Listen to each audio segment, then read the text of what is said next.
on the call today. First pitch is at 7:10, and first pitch is brought to you by Jeffrey Glassman Injury Lawyers, Boston's go-to injury attorney for over 30 years. If you have been hurt in a car or work accident, you got to get Glassman. Call all sevens at 617-777-7777. 89 degrees in Boston today, and hopefully we get to see a game similar to last night. But, you know, that old baseball cliche of you come to the ballpark and you see something new every day was actually true last night, unless you were a Red Sox fan in 1939, because Wilyer Abreu made some history on the way to his fourth multi-homer game. And here were the plays of last night's game, brought to you by Nissan. Nissan is here to help you save this summer with lower MSRPs on Rogue and Pathfinder. The possibilities are endless. Visit your local dealer today. For two tonight, but he's hit it hard. He drives one high and deep into right center field towards the Red Sox bullpen. It is back and it is off the top of the wall, and it caroms into center field. This could be an inside the park homer. Abreu runs third. He gets the go-ahead. He comes home. Head first slide inside the park homer for Wilyer Abreu. Well, he missed getting it out by about 6 inches. The baseball gods pay him back, and it's 8-4. Bases loaded for Wilyer. The pitch is driven high into right field. This thing is back. It is out of here. A slam for Abreu. His second homer of the night, and it is 13-5. Didn't have to run as hard on this one, Willie. Yeah, that's exactly right. Yeah, Wilyer Abreu, he ends up making some history. The sixth player in Major League Baseball history to hit an inside-the-park home run in a grand slam separately in a game. The last player to do it was Roger Maris back in 1958, but the last Red Sox player to do it was Jim Tabor back on July 4th, 1939. So Wilyer Abreu, he now has more home runs this year than he did all of last season, up to 16 on the campaign, but he wasn't alone in terms of the offensive output in last night's game. Every starter got a hit, and the offense put up a 7 spot in the first inning, and the 7-run outburst from the Red Sox was the largest for the team in the first inning since 2021, and their largest in the opening stanza of a Fenway game since 2019. And one thing we noticed early on was Jarren Duran covering his mouth as he crossed home plate. He ended up talking to Wilyer Abreu about what he saw in his first at-bat against Chase Burns. And the question was after the game, was Chase Burns tipping his pitches? And here's what Trevor Story told Will Fleming and Will Middlebrooks after the game. Yeah, man, I think we didn't have anything on him. We were just super convicted in our approach, and we practiced that before the game, you know, just like very, very adamant about what we were trying to do. And to a man, everyone executed it pretty well. And I think, you know, that's the type of execution that happens when, you know, he's a good arm, man. And, you know, that's not an easy at-bat. So the guys put together a lot of great at-bats. Well, whether he was actually tipping or not, Trevor Story did not say on the record there that was indeed the case. But one thing we do know, this team has now scored 31 runs in its last 3 games, and that comes after scoring 28 runs over their first 10 games after trading Rafael Devers. So the offense has found something here, and we'll see if that continues today against the Cincinnati Reds. And let's get you today's starting lineups, which are brought to you by Herb Chambers. At Herb Chambers, we don't sell cars, we help people buy them. And here is how the Red Sox line up after winning 13-6 in the series opener last night. Tonight, it's Jarren Duran once again in the leadoff spot. He had a home run against a left-handed pitcher yesterday, which was key because that's his first home run against a lefty since last year on August 30th. But he's back in the starting lineup, and it's against a right-handed pitcher. He's in left field. Roman Anthony, who's been swinging a great bat over this 4-game hit streak, 8 for 18. He's the DH today. Abraham Toro bats third. He's at first. Carlos Narvaez, the catcher in this one. He's got a 4-game hitting streak coming in. Batting fifth, the man of last night, Wilyer Abreu. He is out in right field. Batting sixth, Trevor Story, the shortstop, coming off a really good month of June. And then 7, 8, 9 looking like this for Boston tonight. Marcelo Meyer at third base. David Hamilton back at second base. And then the red-hot Cedon Rafaela rounding out the 9. He is in center field. So Wilyer Abreu back in the lineup and batting fifth and playing right field. I had a chance to catch up with Wilyer Abreu about his epic night last night and what's allowed him to hit more home runs this year than he did all of last year. Willier, what an incredible game for you yesterday with the inside the park home run in a grand slam. I want to touch on the inside the park home run first. What was that like, making your trip around the bases? And then what was the last time you hit an inside the park home run? No, esa fue la primera vez que yo doy un jonrón dentro del campo. Algo bien emocionante y obviamente bien cansón porque es un recorrido bastante largo. Yeah, no, that's the first time ever that I've hit an inside the park homer. Yeah, it was exciting, but very tiring getting around the bases. Is it more tiring than you thought it would be? Sí, por supuesto. Yeah, of course, of course. You've got more home runs this year than you hit last year. What went into the offseason and getting more power out of your bat? Because we obviously know it's there, but now we've seen you hit more home runs this year than last year. Sí, creo que ahorita mismo estoy en una posición física muy buena, que me siento muy bien con mi cuerpo, me siento que estoy en muy buena forma física y eso me ha ayudado muchísimo y creo que la experiencia que tuve el año pasado también me ha ayudado mucho a tener el conocimiento de cómo me van a atacar, cómo van a ser, de la manera en la que me van a pichar y yo poder hacer mis ajustes. Yeah, right now, number one, I just feel really good physically. I feel really good with my body and where it's at right now. And the other thing is just the experience from last year. Now I know how they're going to attack me, how they're going to pitch me, and I just feel ready in that aspect. When you reflect on a game like last night, does it hit you that you've done something so rare in the sport that you'll remember forever and then your family will remember forever? Sí, por supuesto, eso es algo muy bonito, muy especial, que ya es parte de mi carrera, de algo que yo pude hacer y lograr este año, que más nadie lo había podido hacer en tanto tiempo. La verdad eso es una satisfacción bastante grande y un orgullo bastante grande para mí y para mi familia. Yeah, no, it's something that's awesome. It's something that, it makes me proud to have that achievement in my career. Something that hasn't been done in a very long time. It's a great memory for me and for my family as well.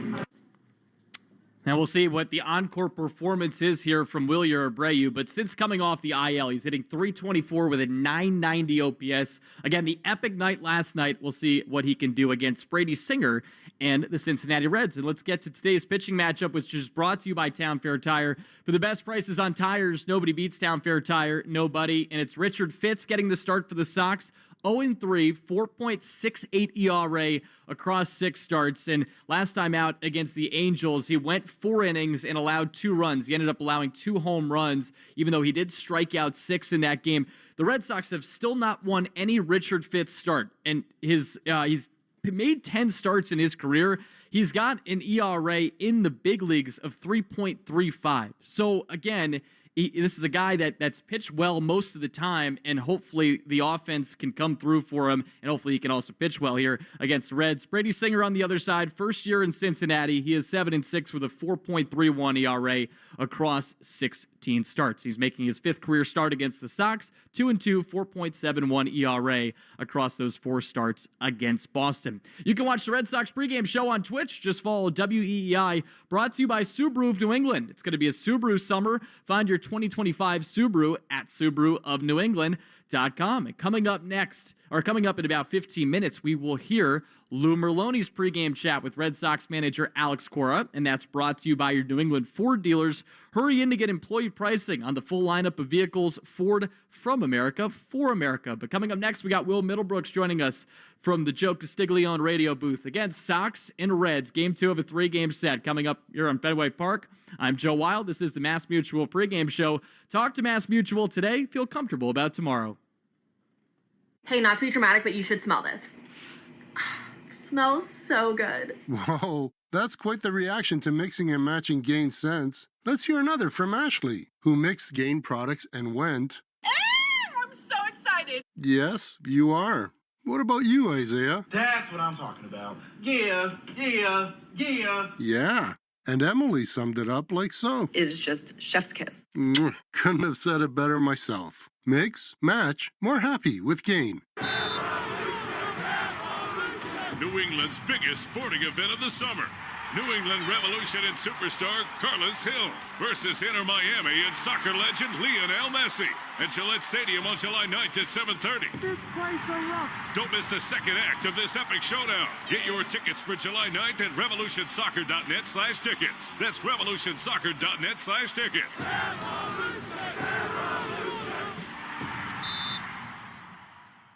Your burger is served, and this is our finest Pepsi Zero Sugar. Its sweet profile perfectly balances the savory notes of your burger. That is one perfect combination. Burgers deserve Pepsi. I'm Rhett. And I'm Link. And we're the hosts of the podcast Ear Biscuits. We're just two lifelong friends who've been talking about life for a long time. From being dads to businessmen to all the random things we experience, nothing is off limits. And now we're talking to you. We're answering your questions, giving advice that you may or may not want to take, and listening to your hilarious stories. So leave us a voicemail to be part of the show at 1-888-EARPOD1 on the Odyssey app or wherever you get your podcasts. You're listening to the Shaws and Star Market WEEI Red Sox Radio Network.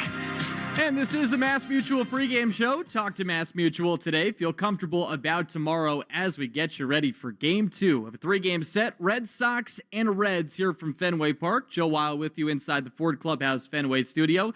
And joining us now is Will Middlebrooks from the Joe Castiglione radio booth. And Will, it'll be fun to kind of see while we're obviously listening to you guys broadcast the game, the retro type of outfits that the broadcast team, the TV team is going to be wearing. Do you have one of those your own?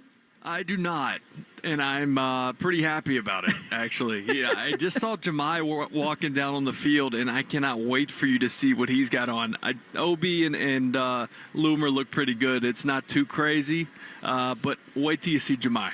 And, of course, for those that don't know, it's all part of the retro broadcast 1975 type of look with, obviously, these two teams matching up and what we saw in the 1975 World Series between these two teams. We'll get to the 1975 team in a moment, but let's start with last night. And, obviously, the offense led the way. It was so fun to watch that first inning. They put up a 7 spot against the rookie. And now you look at 2 of these last 3 games, they put up 13 or 15 runs in a game.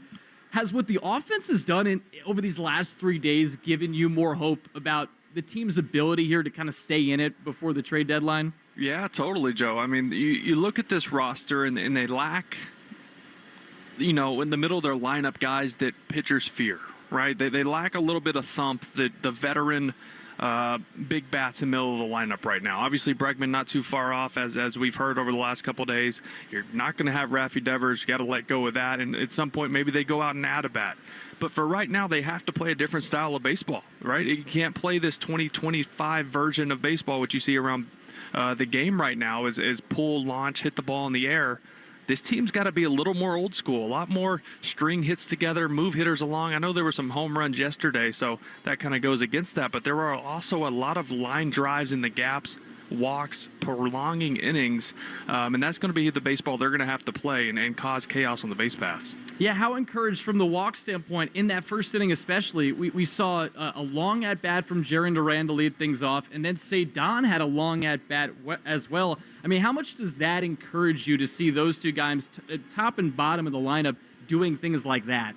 Yeah, that goes back to the preparation. It's Pete Fatsi in the hitting group, and you got to give kudos to the players. That guy had good stuff. For the most part, he was mostly a 2-pitch pitcher. And, when you're facing a guy like that, even when they have elite, electric, 100-mile-an-hour fastball, you can kind of pick those guys apart. And if you go back and watch the balls that were hit outside of Trevor Story's homer, which was a slider away from him off the corner, there were a lot of pitches in the middle of the plate. And the Red Sox simply were ready for it, and they didn't miss it. I have a 2-part Trevor Story question for you. The first part is the June version of Trevor Story sustainable, where he had an 827 OPS and played great defense. And then on top of that, did you believe his answer when he talked to you guys post-game and said that they didn't notice anything from a tipping pitches standpoint? First off, no, I didn't believe him because the way they were all over him and some of the pitches they took But, and I did, and I'll let you in on this. I got a good relationship with him. I did talk to him after the game. I said, okay, tell me the truth. Like, what did you got? And he's like, no, I swear. And, like, in the past, he's told me when guys were tipping, because then I could, look for it in other starts and this and that. But he swears up and down they didn't have anything. That was game plan. And I went back and watched, and sure enough, he was missing over the middle of the plate a lot. But to the first part of that question, is it sustainable what he did this month? Absolutely is. I mean, the numbers don't jump off the page. He hit 286. He had an 827 OPS, 5 homers. He drove in 23, which was solid in the middle of that lineup. They needed that. You know what you're going to get from the defensive side of the ball. He's very good. He's the leader. He's the captain of that defense. He just has made more contact, especially with 2 strikes. He's going to strike out. I know it's in his DNA. It's part of who he is as a player. But the contact rate has been much higher, and he never really got scorching hot in the month. He had a couple 2-3 games in a row where he'd have 2-3 hits, a homer, drive in some runs. He had a couple big games, but it was never like a week where he just went off. So I think there's still room for him to be even better, and I think he's finding some consistency right now, and this team needs it. He's batting in the 6th spot tonight here against the Reds. He's getting the start at shortstop. Will Middlebrooks with us right now. The guy before him, Wilyer Abreu, I mean, what a night for him yesterday. The inside the park home run in the Grand Slam. And Will, since he's come off the IL, he's looked really good. He's got a 990 OPS. What have you seen out of Wilyer since he's come off the injured list? Well, first off, wasn't it pretty cool to see something like that baseball's hardly ever seen in 150 years? The last Red Sox, Jim Tabor, the U.S. hadn't even entered World War II yet when that happened. Okay, that's pretty nuts to think about. But what I see from Wilyer is he's not as pull happy. He still pulls the ball really well. But his biggest adjustment he had to make from when he was struggling was catching up to fastballs. I mean, he was getting 4-seamers blown past him, not only up, but down in zones. He was late. His timing is just much better right now, and you can see his direction working towards right center. He's not trying to pull everything, which a lot of times when guys are late on fastballs, they're flying open, their body's working to pull side, just trying to catch up, and in the long run, that makes your swing much longer and slower to that pitch. So he's a little more calm. Obviously, that comes with confidence and results, but that was a big game yesterday, and he's been rolling. One guy that would love some run support is Richard Fitz, Will, and I brought it up the last 2 times that he's taken the mound because I've been doing pregame. I mean, the Sox haven't won any of his 10 career starts, and he's got a sub-4 ERA in the big leagues. Let's go back to the last outing, just from him specifically. What did you like that you saw, and then also what kind of got away from him in the 4th inning when he gave up 2 solo home runs? Yeah, look, what's tough is it's 2 solo home runs, and you're like, all right, solo home runs shouldn't kill you if you're scoring runs as an offense, right? And same thing with Walker Buehler the other day after he gave up the 2 solo homers there in the first and then kind of dialed it in before losing it again at the end of his outing. But solo homers are fine. It's you don't want to be walking guys. You don't want, stringing hits together. But if you're looking at what you like from Fitz, it's got to be his fastball. I mean, it's 98 miles an hour. And when he's at the top of the zone with it, it's very good. He gets a lot of swing and miss. He gets a lot of fly balls, which not necessarily great for Fenway. I think that's why his 2 games here, he's got a 10 ERA, and on the road in 4 games, he's got about a 2.5. Because fly balls aren't necessarily great here poolside, and righties have been the only ones to take them deep. So if you look at his heat map with the fastball up, it's great, but he throws the slider in the middle of the plate a lot.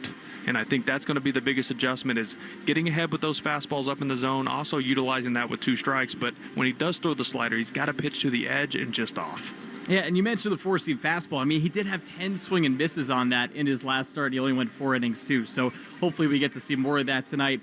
Final thing before we let you go, Will, you mentioned you don't have the 1975 wardrobe, but I know you've gotten to get to know some members of that 1975 Red Sox team. Do you have a favorite memory among that group? Oh, well, I mean, getting to do pre- and post-game shows with Jim Rice is always fun, but I think a guy I'm closest to is Dewey Evans, and then I know he had a solid year that year. I think he hit 275 with, I don't know. I know he got hurt a little bit. He only played like 130 games, but Dewey's one of my all-time favorites. And from the point where I signed with the Red Sox in 2007, he kind of took me under his wing, and he does that with a lot of guys, but he's so open and helpful and positive, and Dewey's always been one of my favorites. So anytime we talk 1975, I always think of Dewey. And I know you'd agree with this too, Will. He should be in the Hall of Fame. I stand by that. I think he should be in there. Absolutely should, especially playing the right field here. Yeah, no, without a doubt. Of course, the great catch he made in Game 6 in the 1975 World Series. All right, well, appreciate the time as always. Hopefully we get to see another W and, hey, maybe a 7-run first inning again. Hey, how about a win? How about a win of a series? Come on now. I'll take that, too. All right, well, appreciate the time. Thanks, Joe. All right, you can watch the Red Sox pregame show on Twitch, and you can do that by just following WEEI. It's going to be a Subaru summer. Find your 2025 Subaru at SubaruofNewEngland.com. And coming up next, we will have Lou Merloni's pregame chat with Red Sox manager Alex Cora. That is presented by your New England Ford dealers as we get you ready for Game 2. 3-game set. Red Sox, Reds, here at Fenway Park. I'm Joe Wild. This is the Mass Mutual pregame show. Talk to Mass Mutual today. Feel comfortable about tomorrow. I've gathered you here today for a family strategy meeting. Johnny, after dinner, you get 30 more minutes of counting practice on iExcel. Meanwhile, Timmy, you get to use iExcel for your long division. Let's do this. Try the learning product families trust at iExcel.com. New England's biggest sporting event of the summer. New England Revolution and superstar Carlos Hill versus Inter Miami and soccer legend Lionel Messi at Gillette Stadium on July 9th at 7:30. This place erupts. Don't miss the second act of this epic showdown. Get your tickets for July 9th at revolutionsoccer.net/tickets. That's revolutionsoccer.net/tickets.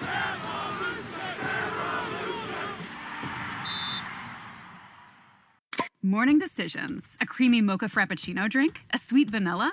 Maybe a smooth caramel or that white chocolate mocha. Whichever you choose, delicious coffee awaits.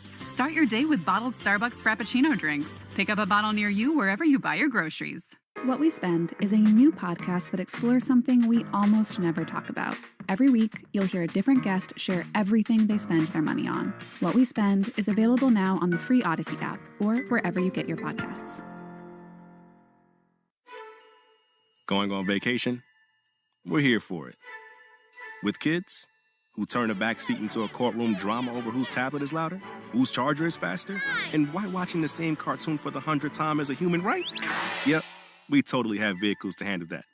Because whether it's a road trip or a business trip, where your flight's delayed, your phone's at 2%, and your dinner, whatever's open, yeah, here for that too. Enterprise, we're here for it. You want to deliver the best retail experiences, but it's hard, especially with multiple stores, staff, fulfillment centers, GMVs, KPIs, OKRs, and the only thing harder is being in charge of it all. But when you switch to Shopify Point of Sale, you can unify retail operations and guarantee smooth shopping across every location. Shopify POS, the best retail experiences without complexity. Visit shopify.com/without complexity to learn more. With just 3 days till July 4th weekend, now's the time to make sure you're stocked on sparklers. Grab an ice-cold Mountain Dew with a refreshing citrus kick for an epic 4th of July celebration. Because America's birthday bash deserves refreshment that's like fireworks of explosive flavor. Give me a mountain with lots to do. Give me a river. Give me a dew. Give me something simple and true. Give me the sunshine. Give me a dew. Do the dew. Time for dinner, kids. The reason I gathered you here today is for a family strategy meeting. Johnny, after dinner, you get 30 more minutes of counting practice on iExcel. Only 30 minutes. Meanwhile, Timmy, you get to use iExcel for your long division. And Dad, I don't see any broccoli on that plate. Mom, dinner looks excellent. Let's do this. We've got to study. Tests are coming up, people. The learning product families trust. Start learning today at iExcel.com. You hear that? That's the sound of Pepsi Zero Sugar. The better tasting, more refreshing Zero Sugar Cola. Pepsi Zero Sugar. Let your taste decide. Your burger is served, and this is our finest Pepsi Zero Sugar. Its sweet profile perfectly balances the savory notes of your burger. That is one perfect combination. Burgers deserve Pepsi. People always ask me, hey, Livy, what fuels you? Passion? Competition? The pursuit of greatness? None of those things. Raising Cane's is the only fuel I need. Their cooked-to-order chicken fingers always fills my tank, and the crinkle-cut fries and Texas toast are the perfect top-off for the perfect road trip. So when I'm running on fumes, I always refuel at Raising Cane's. But turns out, not everything's fueled by Cane's. Guess the old girl prefers her sauce unleaded. Raising Cane's chicken fingers. One love. College holds a mythic place in American culture. On the new Campus Files podcast, we uncover the scandals you won't hear on the campus tours. Find Campus Files on the free Odyssey app or wherever you get your podcasts. Hey, what was the name of that learning app again? IXL. It gives each kid the exact support they need. Are we talking about IXL? My kids love it, and research shows it even boosts test scores. IXL, the learning program 16 million students trust. Try it today at IXL.com. Hi, it's Eric and Renee Peabody with Window World of Boston. When it comes to new windows, most homeowners don't have all the facts. When you work with Window World, your curb appeal goes up. Windows beautify your home, and we offer a wide selection, including custom wood. We also never use high-pressure sales or gimmicks. Our customer volume lets us deliver everyday low pricing from as little as $99 per month for a house full of windows installed. New windows also improve the value of your home, and with built-in energy savings, they help pay for themselves. Your energy bills could go down by as much as thousands. Plus, all our windows are Energy Star rated, but we encourage you, shop around. We're simply the best for less. We've also got award-winning customer service, and we've earned the Good Housekeeping seal of approval. So while $99 a month for a house full of windows installed is impressive, we're even prouder of our 5-star reviews. It's time to love where you live. Locally owned. Nationally known. Visit us at windowworldofboston.com. This is Alex Cora. You are listening to the home of the Red Sox, WEEI.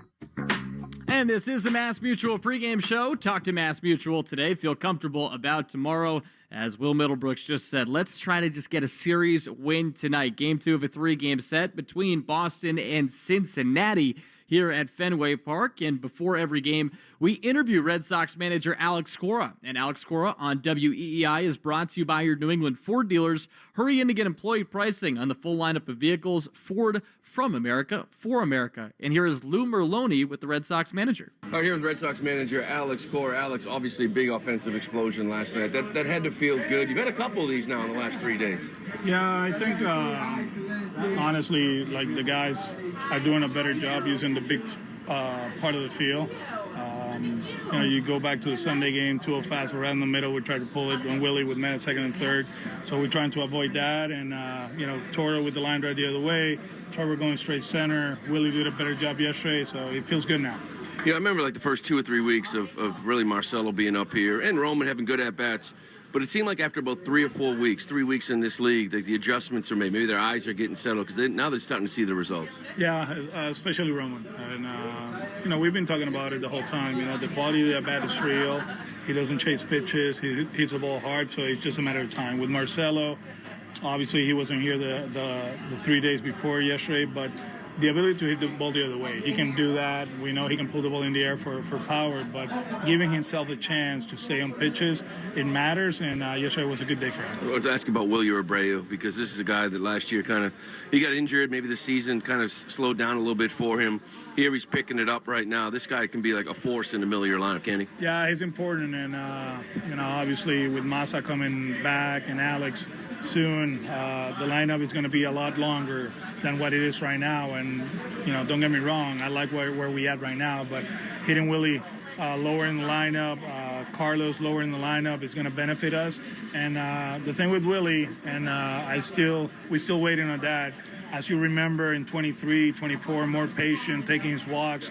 This year, he's not walking as much. So when he starts dominating the strikes on the way he can, he's going to be fun to watch. So Garrett Crochet, you guys haven't really scored a lot of runs for him. You guys jumped on him early. He cruised for 3. What did you see? Was it just good at-bats? Was it location with Garrett? I think it was good at-bats.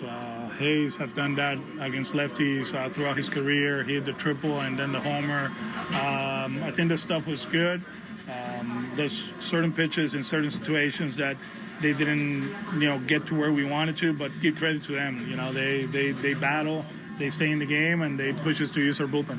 We've seen a lot of closers recently in the last 2 or 3 years want to be starters, sign as starters. You get Jordan Hicks here back now. It's not 95, maybe like it was in a rotation last year. It's back to 100. He seems more comfortable in that role. How excited you have him out in that bullpen? Yeah, we were talking about it last night. Yesterday we had Crochet throwing 98. Hicks throwing 100, Alcala throwing 100.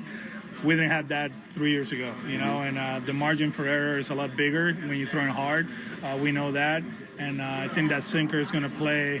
You put him there with Weiser, with Whitlock, with Wilson and Chapman. It's a good bullpen, and hopefully Slayton comes back.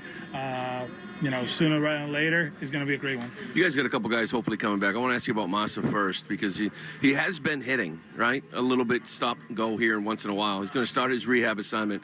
How long do you think he needs? Did Trajects kind of change everything with the machines? I think so, and I think the level of competition is so different now that, is it worth it having 20 games in AAA when you know the stuff is not as good as in the big leagues, or get here, struggle a few days, train your eyes to big league pitching, and then go rake. So we'll make the decision when we have to, but I know where he's at mentally. Let's take it day by day, right? Today's a big day for him. He'll DH. I think he gets 4 at-bats, and we'll go from there. And Alex Bregman, obviously, I think it was a while back, you said he's got a date in mind. He wants to return. You had a little chuckle. You wouldn't reveal that date. But I'm guessing we're getting close to his mind of when he thinks he might be available. How much do you have to hold him back? No, we've been very honest with him, and he's been very honest with the group. And the one thing I don't want to is to, get ahead of ourselves and put him out there and something bad happens and then you lose him for the season. So he's in a good spot. He's getting to 100%, which is the most important thing. He's running, taking grounders. I think he's going to hit on the field today. So those are huge steps, and then when we I think we're going to reassess the situation at the end of this week, and whatever decision we make is going to be for the benefit of the player and the team. One last thing, Richard Fitz, he's going here tonight, the last outing. He's throwing the ball well for you. He had that one hiccup. What do you want from him? Is there a leash on him, but just kind of keep doing what he's been doing? No, I think we're in a better spot than the last one, up to 90 pitches. I thought he did a good job. The 0-2 breaking ball to Adele, we didn't get it there, hit the homer, and then Darno got a pitch above his head and just hit in the air to right field, and the wind was blowing that way. But I thought he was good. There's a good lineup, they grind with you, they put good at bats, so just go out there, give us a chance, 5 or 6 innings. We got some guys in the bullpen that are ready to go, and it should be a fun one for us. All right, good luck here tonight. Try to win the series. Thank you, Lou. All right, so that is Alex Cora with Lou Merlone, and the Red Sox did not use Aroldis Chapman in yesterday's game. That's one thing to keep in mind. So he's fresh for tonight after they were able to add on some more runs in the 8th inning with that grand slam from Wilyer Abreu. So they do have some fresh arms coming into tonight in the bullpen, and we'll see how long Richard Fitz goes in his start tonight. And it's time now to bring you tonight's starting lineups, which are brought to you by Herb Chambers. At Herb Chambers, we don't sell cars, we help people buy them. Here's the 9 for the Reds tonight. It's TJ Friedl in center field, Matt McClain at second, Ellie De La Cruz the shortstop, Austin Hayes is the DH, Gavin Lux, he's in left field, Spencer Steer, he's at first, Jose Trevino, the former Yankees, the catcher, Will Benson, he's out in right field, and then Christian Encarnacion Strand rounds out the 9, and he is the third baseman for the Reds tonight. As for the Red Sox, Jaron Durant leads things off. He's out in left field tonight.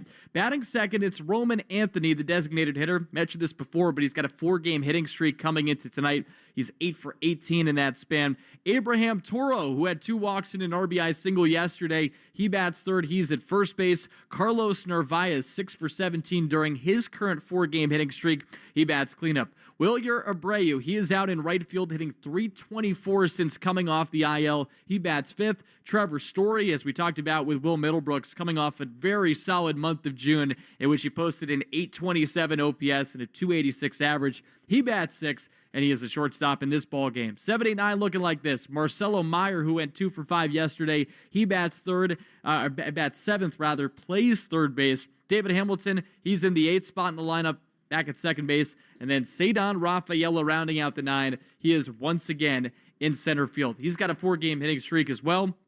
5 for 15 in that span, and over his last 30 games, dating back to May 27th, he is hitting .306 with a .907 OPS. This guy has continued to get better and better as the season has progressed, and batting in the 9th spot for this lineup that once again looks to put it on this Reds pitching staff. Coming up next, we'll get you the lock of the game presented by Interlock Roofing. We'll also get you a Subaru of New England scoreboard update as well. One game has gone final in the big leagues. It was an AL East game. Blue Jays, Yankees, we'll get you the final there, and then we'll also get you out of here as we get you set again. Red Sox, Reds, first pitch coming up at 7:10 here from Fenway Park. I'm Joe Wild. This is the Mass Mutual pregame show. Talk to Mass Mutual today. Feel comfortable about tomorrow. New England's biggest sporting event of the summer. New England Revolution and superstar Carlos Hill versus Inter Miami and soccer legend Lionel Messi at Gillette Stadium on July 9th at 7:30. This place erupts. Don't miss the second act of this epic showdown. Get your tickets for July 9th at revolutionsoccer.net/tickets. That's revolutionsoccer.net/tickets.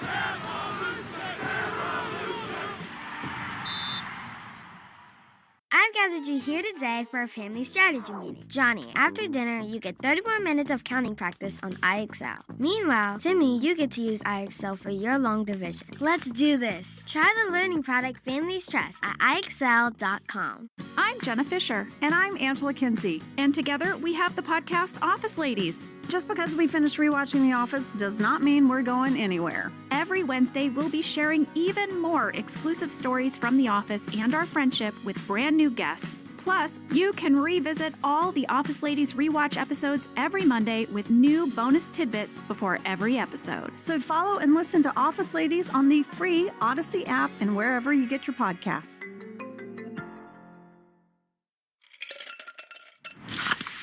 You hear that? That's the sound of Pepsi Zero Sugar, the better tasting, more refreshing Zero Sugar Cola. Pepsi Zero Sugar. Let your taste decide. Choosing a bottled Starbucks Frappuccino drink that's all flavor and just 100 calories? Easy. Choosing between creamy vanilla, double chocolate, and sea salt caramel flavors? A little harder. Try the delicious new Starbucks Frappuccino light drinks. Look for them wherever you buy groceries. Start with Starbucks coffee.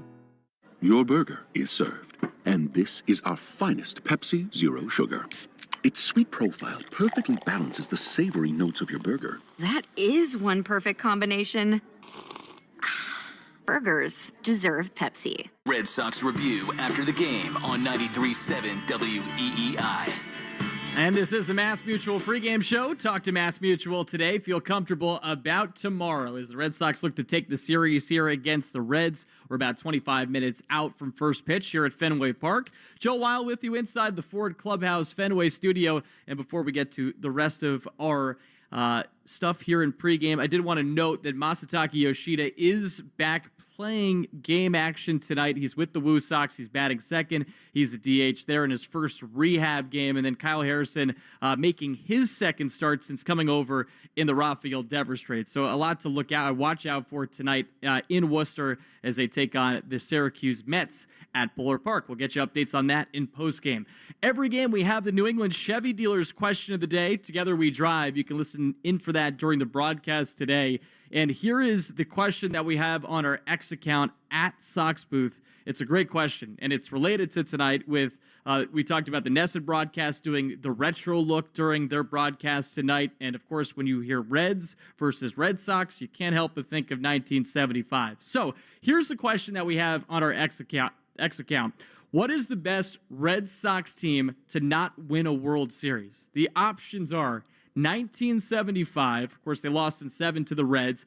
1978, a couple of years later, where they played that game against the Yankees and ultimately lost that one to New York here at Fenway Park. Of course, you think of Bucky Dent when you think of that game. 1986, who could forget that one, losing in 7 to the New York Mets in the World Series. And then 2008, that's a sneaky team in there. Really good team coming off the heels of the 2007 championship, and they were down 3-1 in that series against the Rays, ended up fighting back in Game 5 after being down 7-0 here at Fenway. Then they win Game 6, but ultimately lose to Matt Garza and Tampa Bay in Game 7. So 4 good options for you for best Red Sox team to not win a World Series: 1975, 1978, 1986, and 2008. I am very curious to see what you guys choose for that one.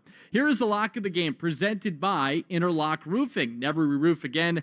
NewEnglandMetalRoofing.com. And I am going with a couple of young guns in the Red Sox offense to continue their hitting streaks. It's 2 guys that come into tonight with a 4-game hitting streak that I'm specifically focusing on: Roman Anthony and Cedar Rafaela. And Roman Anthony, we talked about it for a while before he started to kind of go off here recently. The underlying stuff looked awesome. Well, it's finally turning into hits. Who would have thought, right, that hitting the ball hard was going to eventually turn into hits? He's got a 4-game hitting streak here, 8 for 18. Cedon, same deal as well, and he's been awesome here over the last month plus. So I'm going with those two guys upping their hitting streak to 5 games tonight against Brady Singer, who's had a solid season, and more specifically, over his last 8 starts, he's gone at least 5 innings. But you look at the overall numbers, 7-6, 4.31 ERA in 16 starts. Doesn't get a ton of swing and miss. Doesn't get a lot of strikeouts just in general. 76 Ks and 85 2/3 innings pitched. So with that, I am banking on Roman Anthony and Cedon Rafaela delivering once again offensively for this club tonight. It's time now for the Subaru of New England scoreboard update. It's going to be a Subaru summer. Find your 2025 Subaru at SubaruofNewEngland.com. And we do already have one final from today, and it's an important one as it's related to the Red Sox and just the American League East at large. The Blue Jays ended up beating the Yankees by a score of 12-5 today in Toronto. Yankees took the early lead in this game. They were up 2-0 after the top of the first inning, but then the Blue Jays erupted with a 4 spot in the bottom of the 4th. Then the Yankees tied it up in the 7th inning with 2 runs, but then a 5 spot for Toronto in the bottom of the 7th inning. The main culprit in this one, George Springer, who had 2 home runs and 7 RBIs, grand slam in this game for Toronto, who is now just 1 game back of the Yankees for the top spot in the American League East. Other games coming up around the division. You have Tampa Bay at home against the A's. That's a 7:05 start time. The Rays, who have been red hot, they're 26-12 over their last 38 games. They have not lost 3 in a row since May 6th to May 8th. So we'll see if they fall once again to the A's as they did last night. Final game on the slate within the division. The Orioles are taking on the Rangers at 8:05 out in Arlington. Jacob deGrom, he has refound his old form. He is 8-1 with a 1.58 ERA over his last 11 starts. So that'll be a tough task here for the Orioles, who are 37-47 on the season. 11 games back, are now 10.5 games back of the top spot within the division. Of course, the Yankees still have that spot. It's just a much slimmer margin than it was coming into tonight, or if you even go back to last week. Other games around Major League Baseball, a couple just got going here. You have the Pirates at home against the Cardinals. Pittsburgh, surprisingly, playing some good baseball. They've won 4 in a row, and they're taking on St. Louis. No score, bottom of the first inning in Pittsburgh. The Cardinals having a nice season, 47-39. Meanwhile, the Twins and Marlins, they're going head-to-head. That game just got through the first inning, and there's no score in that one out in Miami. The Marlins, another sneaky bad team that's doing well recently, as they have won 7 in a row. Other games coming up on the slate here around Major League Baseball. You have Atlanta at home against the Angels. That's a 7:15 start time. And then also at 8:05, you have the Cubs at home against the Guardians. This is that 2016 World Series rematch.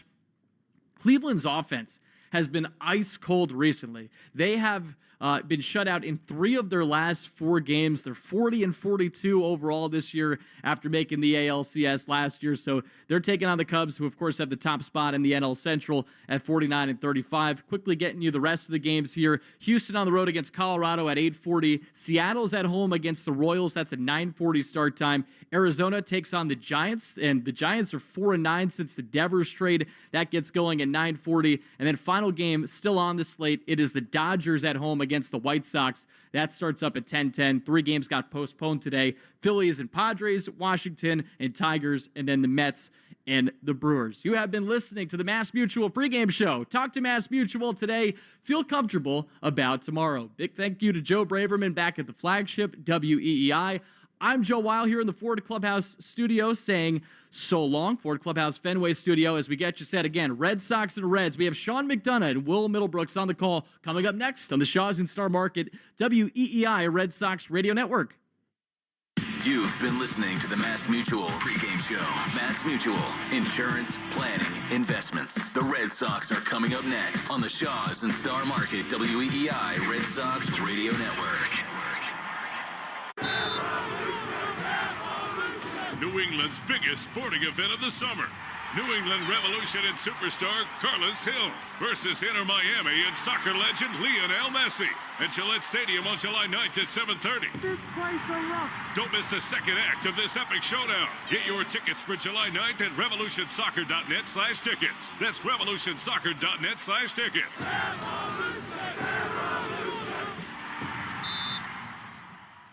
Sometimes historic events suck. But what shouldn't suck is learning about history. I do that through storytelling. History That Doesn't Suck is a chart-topping history podcast created by me, Professor Greg Jackson. Listen to History That Doesn't Suck on the free Odyssey app or wherever you get your podcasts. With just 3 days till July 4th weekend, now's the time to make sure you're stocked on sparklers. Grab an ice-cold Mountain Dew with a refreshing citrus kick for an epic 4th of July celebration. Because America's Birthday Bash deserves refreshment that's like fireworks of explosive flavor. Give me a mountain with lots to do. Give me a river, give me a dew. Give me something simple and true. Give me the sunshine, give me a dew. Do the dew.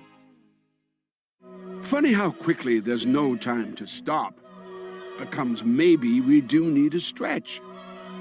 When you hear the word McChicken. Ba-da-ba-ba-ba.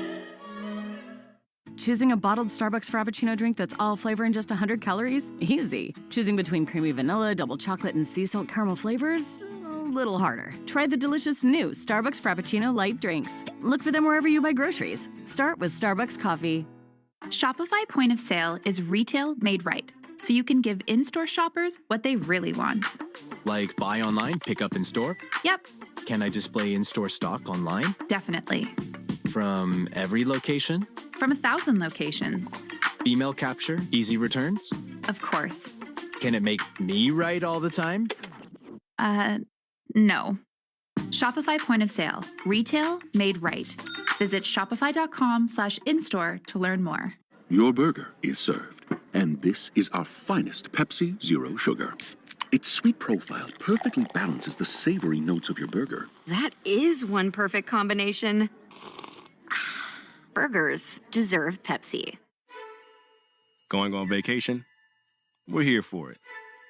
With kids who turn a back seat into a courtroom drama over whose tablet is louder, whose charger is faster, and why watching the same cartoon for the 100th time is a human right? Yep, we totally have vehicles to handle that. Because whether it's a road trip or a business trip, where your flight's delayed, your phone's at 2%, and your dinner, whatever's open, yeah, here for that too. Enterprise, we're here for it. You hear that? That's the sound of Pepsi Zero Sugar. The better tasting, more refreshing Zero Sugar Cola. Pepsi Zero Sugar. Let your taste decide. Time for dinner, kids. The reason I gathered you here today is for a family strategy meeting. Johnny, after dinner, you get 30 more minutes of counting practice on iExcel. Only 30 minutes. Meanwhile, Timmy, you get to use iExcel for your long division. And Dad, I don't see any broccoli on that plate. Mom, dinner looks excellent. Let's do this. We've got to study. Tests are coming up, people. The learning product families trust. Start learning today at iExcel.com. The march to spring training and opening day is upon us. Rob Bradford from Baseballs and Boring here, and we'll have you covered every single day with podcasts that aim to educate, entertain, and inform you as a baseball fan. Follow Baseballs and Boring in the free Odyssey app or wherever you get your podcasts. You're listening to the Shaws and Star Market WEEI Red Sox Radio Network. From the WEEI studios, 93.7 WEEI FM and HD1, Lawrence, Boston. Always live on the free Odyssey app. This is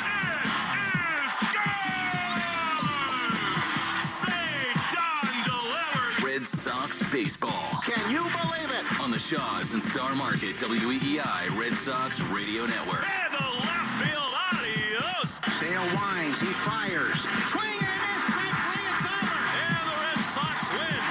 Jump on his back, fellas, the Red Sox win. The Red Sox on WEEI are brought to you by Shaws and Star Market, the official supermarket of the Red Sox Radio Network. Subaru of New England. Find your authorized Subaru retailer at SubaruofNewEngland.com. And Hideo Nomo has pitched a no-hitter. Mass Mutual, insurance, planning, investments. Nissan. At Nissan, we make cars that thrill. Experience the thrill for yourself today. Shop NissanUSA.com. And that ball is gone into the front row of the monster seats.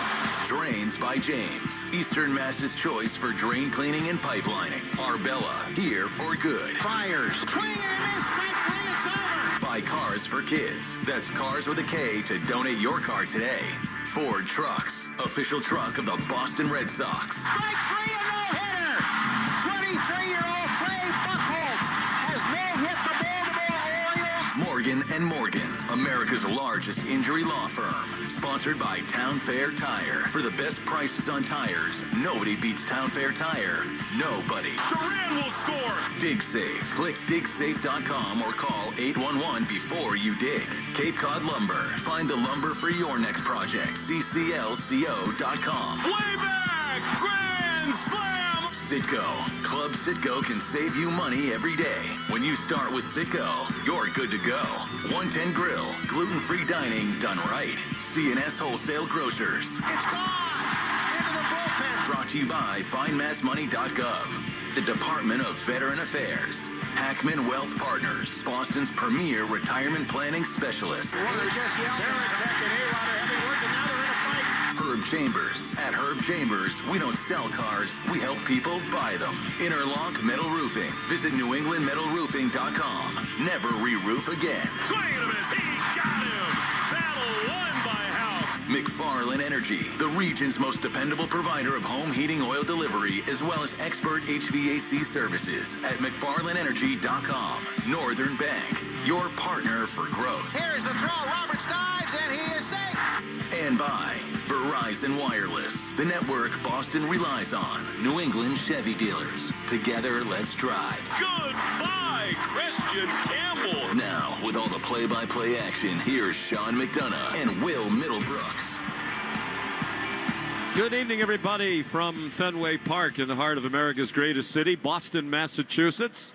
The Boston Red Sox and the Cincinnati Reds getting ready tonight for Game 2 of this 3-game series on another warm and humid night in the hub of the universe. The temperature near 90 degrees as we approach game time, and there is the chance of some rain a little bit later tonight. There's a line of storms just west of Worcester right now, or perhaps around Worcester, that is heading in this direction, but hopefully they'll get the game in without any interruption.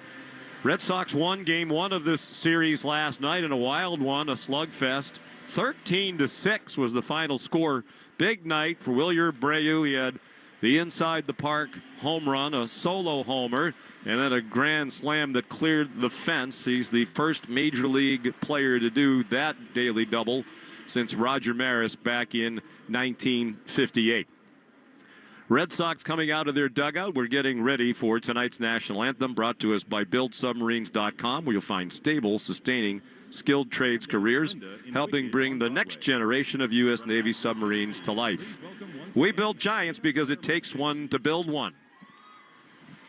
Oh, say, can you see by the dawn's early light what so proudly we hailed at the twilight's last gleaming, whose broad stripes and bright stars through the perilous fight o'er the ramparts we watched were so gallantly streaming, and the rocket's red glare, the bombs bursting in air, gave proof through the night that our flag was still there.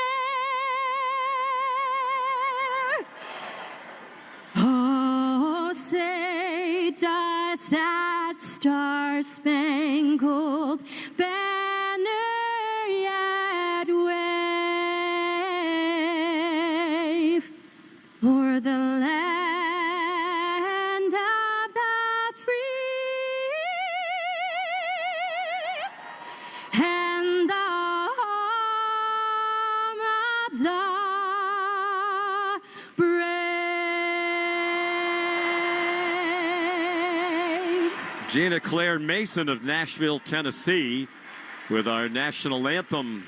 Well, Will Middlebrooks, a fun game last night, the slugfest, a lot of offense, and perhaps the prospect of more of the same tonight. That's what it looks like. You know, when you're looking at the pitching matchup tonight, looking at Brady Singer, he's had some strikeouts as of late, which isn't a good matchup for this Red Sox team, but they've had a pretty good game plan here over the last week or so, been scoring more runs, especially here with 31 runs over the last 3 games, and they play well here at Fenway, so keep this thing rolling right now. And Will's going to bring us the starting lineups, brought to us by Morgan & Morgan, America's largest injury law firm. And we'll start with the visiting Cincinnati Reds. TJ Friedel, he'll be in center field leading off, followed by Matt McClain. He'll be at second base. Batting third, Ellie De La Cruz. He'll be at shortstop. In the cleanup spot, Austin Hayes. He'll be the designated hitter.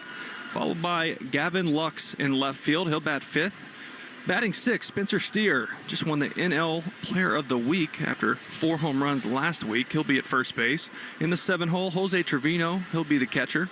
8 hole, Will Benson. He'll be in right. And in the 9 spot, Christian Encarnacion Strand, longest name in baseball. For your Boston Red Sox, Jarren Duran, he'll lead off. He'll be in left field, followed by the rookie Roman Anthony. He'll be the DH tonight. Abraham Toro will be at first base. And in the cleanup spot, Carlos Narvaez. He'll do the catching. Wilyer Abreu, after a massive night last night, he'll bat fifth and be in the right and playing right field. Trevor Story, he'll be at short, batting sixth. Batting seventh will be Marcelo Meyer at third base. Eighth, David Hamilton at second base. And Cedon Rafaela rounding off the lineup in center field. Tonight's Speed Report is brought to us by Verizon. Get to your local Verizon store today and check out the latest deals. And when you think of their great star of the Cincinnati Reds, Ellie De La Cruz, you think of a lot of things, including speed. 67 stolen bases last year, led the major leagues. He has 22 so far this season. So the Red Sox will have to keep an eye on him at all times, particularly when he's on base. Exchange of the lineup cards out at home plate. The umpires have made their way to the home plate area. The home plate umpires, John Bacon, Brian O'Nora is at first, Mike Estabrook at second, and the crew chief Laz Diaz will call the plays at third. Red Sox injury report is brought to us by Ketchus Law Group. Champions for the injured with more than $3 billion recovered for New Englanders. And Will, Masataka Yoshida, who's missed the entire season after shoulder surgery on his right shoulder, is going to swing into action tonight, weather permitting, in Worcester. Yeah, who knows how long this rehab stint will go. At least a week, I would think. Hopefully he gets comfortable, pain-free. Worcester, we were talking about the rain a little bit earlier, Sean. I feel like it's getting over there to Worcester here right about now, so who knows if they're going to get that in or not. He needs to get those at-bats in because he will be, I think, a pretty important part of this lineup. Brings a different dimension with the bats-of-ball skills, contact skills. Doesn't strike out a lot, which we see a lot in this lineup. Earlier today, the Toronto Blue Jays beat the Yankees 12-5, and that has really tightened things up in the American League East. The Yankees lead now down to 1 game in the AL East over both the Tampa Bay Rays and the Toronto Blue Jays. Is a big day for George Springer, who went 3 for 4 and drove in 7 runs. He had 2 home runs, including a grand slam. Tampa Bay is just getting started at home tonight against the Athletics. The Baldwin Group defensive alignment. Let's look who's protecting tonight's Red Sox starting pitcher, Richard Fitz, brought to us by the Baldwin Group. It'll be Jarren Duran in left field, Cedon Rafaela in center, and last night's offensive star, Wilyer Abreu, in right field. Marcelo Meyer is at third base. Trevor Story will play short. David Hamilton at second. Abraham Toro is the first baseman, and Carlos Narvaez is behind the plate. That's brought to us by the Baldwin Group, insurance, employee benefits, and wealth management. If you can dream it, we can protect it. The Baldwin Group, protecting the possible. Red Sox taking the field. Crowd still filing in. The lights are on. Mostly cloudy skies overhead on this warm and humid night. The Red Sox dressed in their home white uniforms with the red numbers and socks and the red words Red Sox across the front. Cincinnati Reds dressed in their visiting grays with red numbers and red helmets. And Richard Fitz on the mound tonight, Will, for the Boston Red Sox. They'd like to win a game with him on the mound. In his first 10 career starts, the Red Sox were 0-10. The first pitcher since ERA became an official stat in 1913, to start in each of his first 10 career games, post an ERA under 6 without his team recording a win. Well, Sean, we had all those great notes on Wilyer Abreu, records in baseball, and here's the ones for Fitz that you don't want to be a part of, right? Not winning games and not keeping the ball in the ballpark. He's been giving up some home runs, 7 home runs in 25 innings pitched. And here at Fenway Park, it's been a tough go. He's pitched 2 games here, over a 10 ERA. On the road, much better, 4 games, a 2.5 ERA. If there's anything to watch with Fitz tonight, it's his fastball. He got a 10 swing and miss on that in his last start, up to 98 miles an hour. That's his best pitch. Has to stay at the top of the zone. Has a very good slider, but can tend to find the middle of the plate, and that's where you see him get hurt. He is 0-3 on the year in 6 starts this season, 10 career starts, as we said, with the Red Sox. And his record is 0-4. The team's record is 0-10. This season, 0-3 with a 4.68 ERA in those 6 starts. And as Will said, has had trouble with the home run ball, 7 of them in the 25 innings. 25 years old, from Alabama, 6'3", a big guy. He's 245 pounds. Wears the number 80. Came over to the Red Sox in the trade that brought Greg Weissert along from the Yankees in the deal that sent Alex Verdugo to New York in December of 2023. Originally drafted by the Yankees in the 6th round back in 2021. And he is ready to go. The Auburn Tiger spent 3 years on the loveliest village on the plains. TJ Friedel's in the batter's box. And game 2 of this series about to get underway. The first pitch of the night from Fitz is a fastball up and away at 97 miles per hour. And Marcelo Meyer playing way in for bunt. He had a bunt hit yesterday, but it was a drag bunt towards second base he took with him. Another fastball up and away at 98. Friedel's a left-handed hitter at 283 with 8 homers and 31 runs batted in. And a 370 on-base percentage. And the pitch is high again. All 3 have missed very high. That one was a slider. 7-11 the first pitch. The temperature 84 degrees. Time and temperature sponsored by Hatfield. Better care, better pork. Light breeze at the moment, blowing out toward left. Meyer in on the grass, way off the line. The pitch is a fastball taken for a strike over the inner third, just below the belt. Yeah, command has been a big issue for this whole pitching staff. Last week, 3 times they walked at least 8 batters in one game, so they got to clean that up. And the pitch is ball 4 high. He's having a very hard time getting the ball down. That was another fastball. So Friedel, the leadoff hitter in their Herb Chambers batting order. And Matt McLean will hit next. He's the second baseman, a right-handed hitter. With 9 homers, 30 runs batted in to go along with a .213 batting average.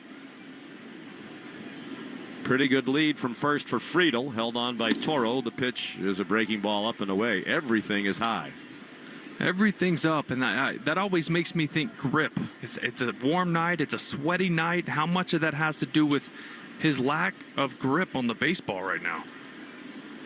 He's thrown 6 pitches, 1 strike. And the pitch is a pop foul out of play to the right. Into the roof box seats on the first base side. Nice one-handed catch made by a fan in the front row. Being congratulated by, he's one of those people who had a baby, he had a baby in his right arm and made the catch with his left hand. 1-1 pitch. He jammed him. It's a chopper down to third. Charged by Meyer. Throws on the run. A 1-hop throw. Handled by Toro for the out. So McLean retired 5-3, and on to second goes Friedel. That's a little scary. The fan makes the catch with one hand with a baby under his arm. He's in the front row. I was going to say, also right by the railing. You're really risking a lot right there. Yes. I have a feeling we see that one on the highlights later on tonight. The 1 out, a runner in scoring position for Cincinnati. And the batter is their 23-year-old star, the switch-hitting shortstop, 6'5", 200-pounder who can fly, Ellie De La Cruz, hitting .279. Fitz working out of the stretch, looks at Friedel at second, throws an off-speed pitch, swung on and missed.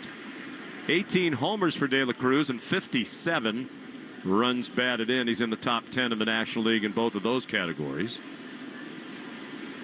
None of these Reds have ever faced Fitz. And the pitch is another fastball high and away. De La Cruz is just one of those guys. Everyone calls him a freak, right? He's 6'5". He can play shortstop. He flies around the bases. He hits for power. He hits for contact.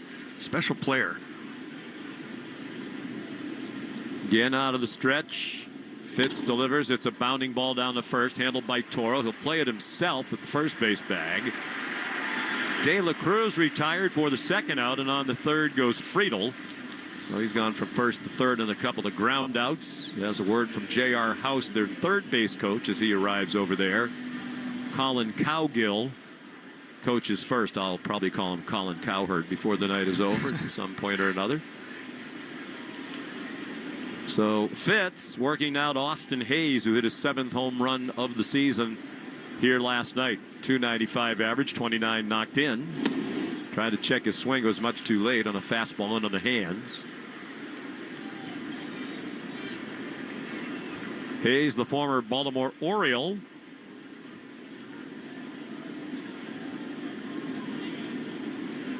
He is their DH tonight and cleanup hitter. The pitch, off speed, chopper pulled foul wide of third. Hayes had a big night last night. Ringing triple to the triangle in dead center field. Also hit a home run to center field last night and is following it back. Doing it for Terry Francona. In his first year as the manager of the Cincinnati Reds, in his 24th season as a big league manager, 8 of them spent here in Boston. After 4 in Philly, after he left here, he went to Cleveland for 11. Out last year for health reasons and came back to be with the Reds. Swing and a miss. Good off-speed breaking ball by Fitz. Then the strikeout gets him out of the first inning unscathed after a half inning. The Reds nothing, and the Red Sox coming up on the Shaws and Star Market WEEI Red Sox Radio Network. New England's biggest sporting event of the summer. New England Revolution and superstar Carlos Hill versus Inter Miami and soccer legend Lionel Messi at Gillette Stadium on July 9th at 7:30. This place erupts. Don't miss the second act of this epic showdown. Get your tickets for July 9th at revolutionsoccer.net/tickets. That's revolutionsoccer.net/tickets.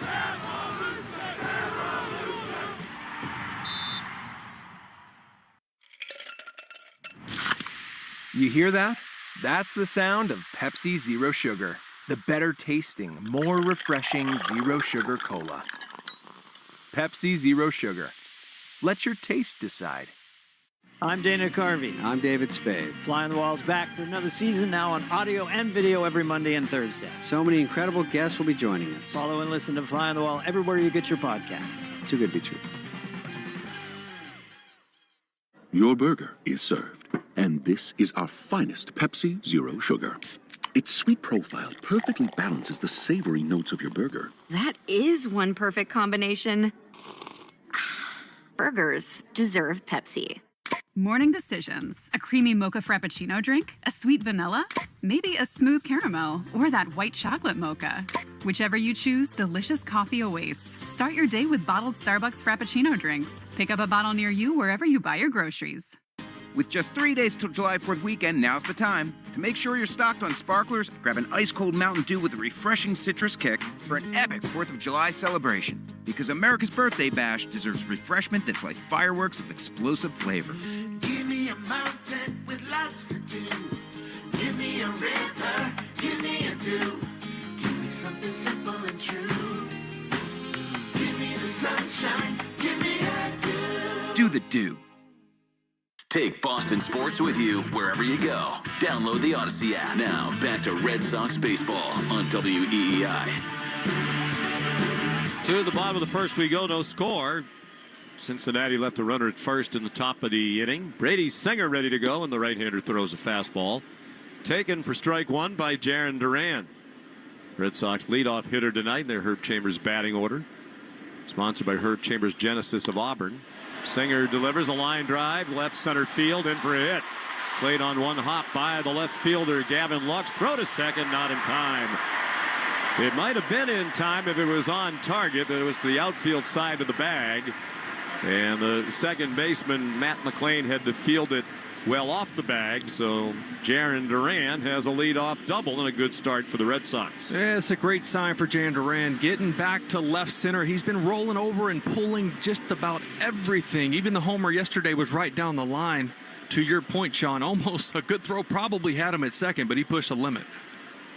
21st double of the year. Backdoor breaking ball. Borderline called strike to Roman Anthony. Anthony, another left-handed hitter, hitting .210. He hits a line drive down the left field line, slicing toward the corner. Fair ball into the corner. Coming around to score is Duran, and Anthony's into second, standing. Back-to-back doubles and a 1-0 Red Sox lead. After they scored a season-high 7 first-inning runs last night, they come out firing again tonight. They sure do. And coming into today, Roman Anthony has 3 straight multi-hit games. Comes out of the gates hot here in his first at bat with the RBI double. Now 8 for his last 16. Starting to find the mark as a major league player. It's his 7th run batted in. Singer throws strike 1 taken on the inside corner by Abraham Toro. Switch hitting first baseman at 286, 5-round tripper, 16 driven in. Singer checks the runner at second, short lead, and a little pop foul in on the hands of Toro and over the Reds dugout on the third base side. Singer, a former Kansas City Royal. He's 28 years old, out of the University of Florida, where he had a terrific career. Came over in a deal in the offseason that sent Jonathan India, the second baseman of the Royals, swinging a foul back to the screen. That was one Florida Gator teammate being traded for another. He's 7-6 in his first year here with the Reds and a 4.31 ERA. From Eustis, Florida, he works off the first base end of the rubber and delivers an 0-2 pitch that is just inside. Toro went spinning out of the way of a sinker.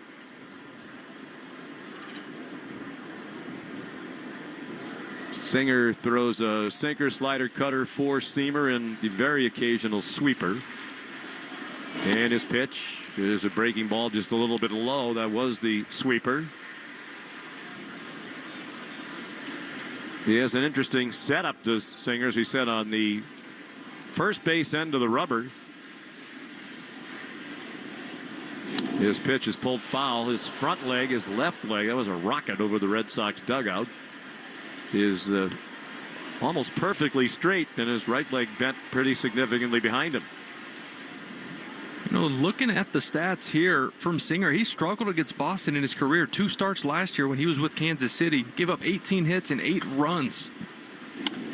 Late swing and a foul ball hit hard toward the Reds dugout. He's trying to hurt people in both dugouts.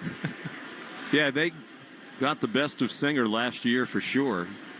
ERA of over 8 against the Red Sox. 1 run in for Boston. And Roman Anthony still standing at second base with nobody out after the back-to-back doubles. 2-2 pitch, hit down the first baseline, just foul. Brian O'Nora, the first base umpire, with the call very quickly. Came very close to going right over the first base bag, but it was fouled by about 6 inches. O'Nora, one of the umpires that have been around for a while. Most of the older generation got weeded out of this sport. Still a little bit of flair to his calls. I love it. Yeah, he gave that a little bit of a extra flourish. Brady Singer looks at the runner at second, throws another 2-2 pitch, tried a backdoor slider that missed outside. So the count is full with Carlos Narvaez on deck. Red Sox 42-44 after the win last night. There's a chopper again, foul down to Red Sox first base coach Jose David Flores. Red Sox picked up a half game in the standings in the American League East with the Yankees lost today. Now 6.5 games behind the front-running Yankees. And in 4th place in the division. Cincinnati Reds are 44-41.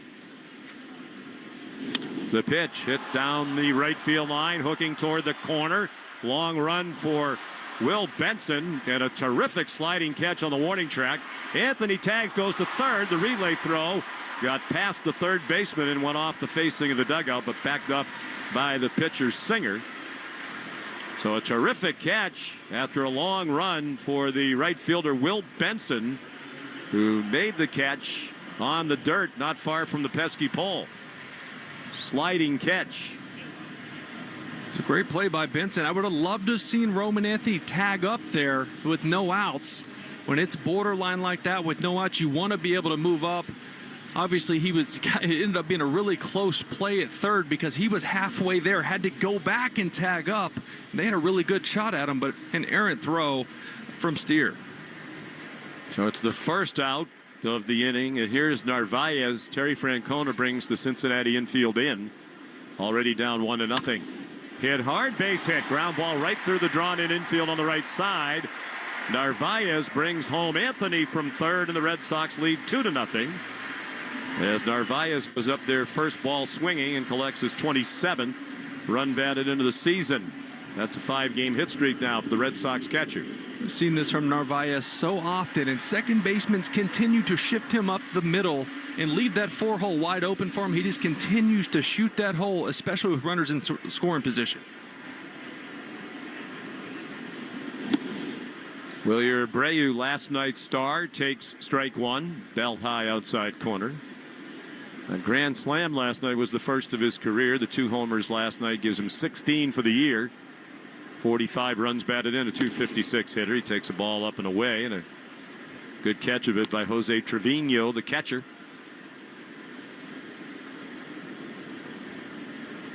Red Sox leading 2-0 here in the bottom of the first on 3 hits. Short lead for Narvaez, but he still draws the throw. He's back in head first. Held on by Spencer Steer.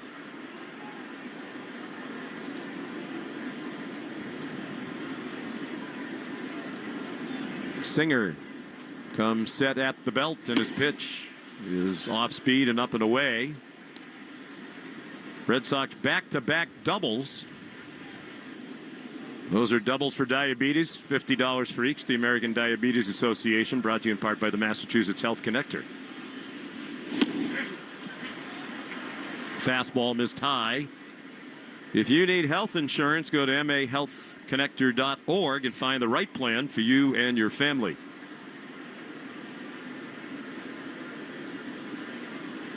Short lead again for Narvaez. The 3-1 pitch is ball 4 outside. Well, 4 of the first 5 Red Sox hitters have reached base against Brady Singer. 6th player in Major League Baseball history with an inside the park home run in a separate grand slam in the same game. The last, Roger Maris in 1958. The only other Red Sox hitter to do was Jim Tabor back in 1939. Yeah, it didn't look like Singer wanted much to do with Abreu whatsoever in that event. Nothing even remotely close to the strike zone. And the pitching coach, Derek Johnson, is at the mound now for Cincinnati. Yeah, the inside the park home run was off the railing at the side of the Red Sox bullpen, just to the right of the 420 mark, and caromed way over toward left field. And he slid home without a throw, did Abreu. Still went diving in head first, and then he hit a grand slam later into the back of the Red Sox bullpen. Narvaez at second, Abreu at first after the conference at the mound. Singer ready to go. He's already thrown 21 pitches.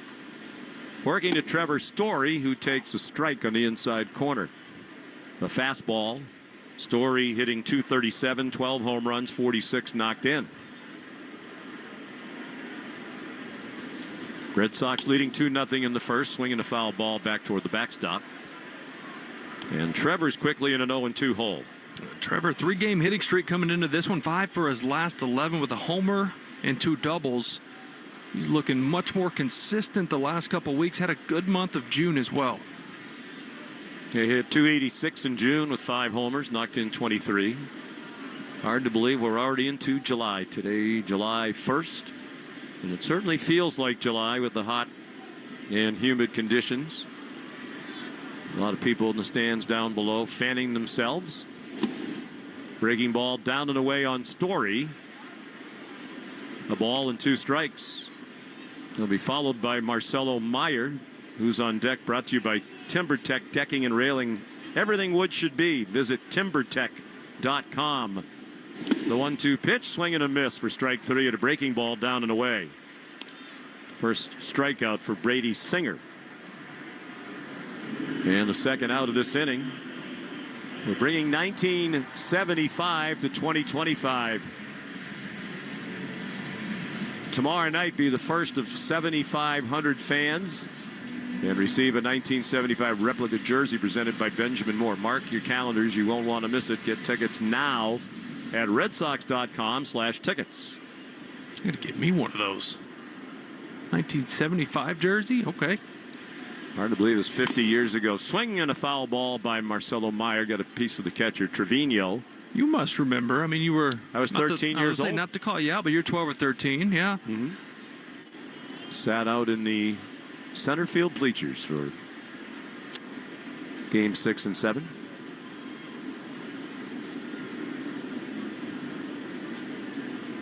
And the pitch is a called strike.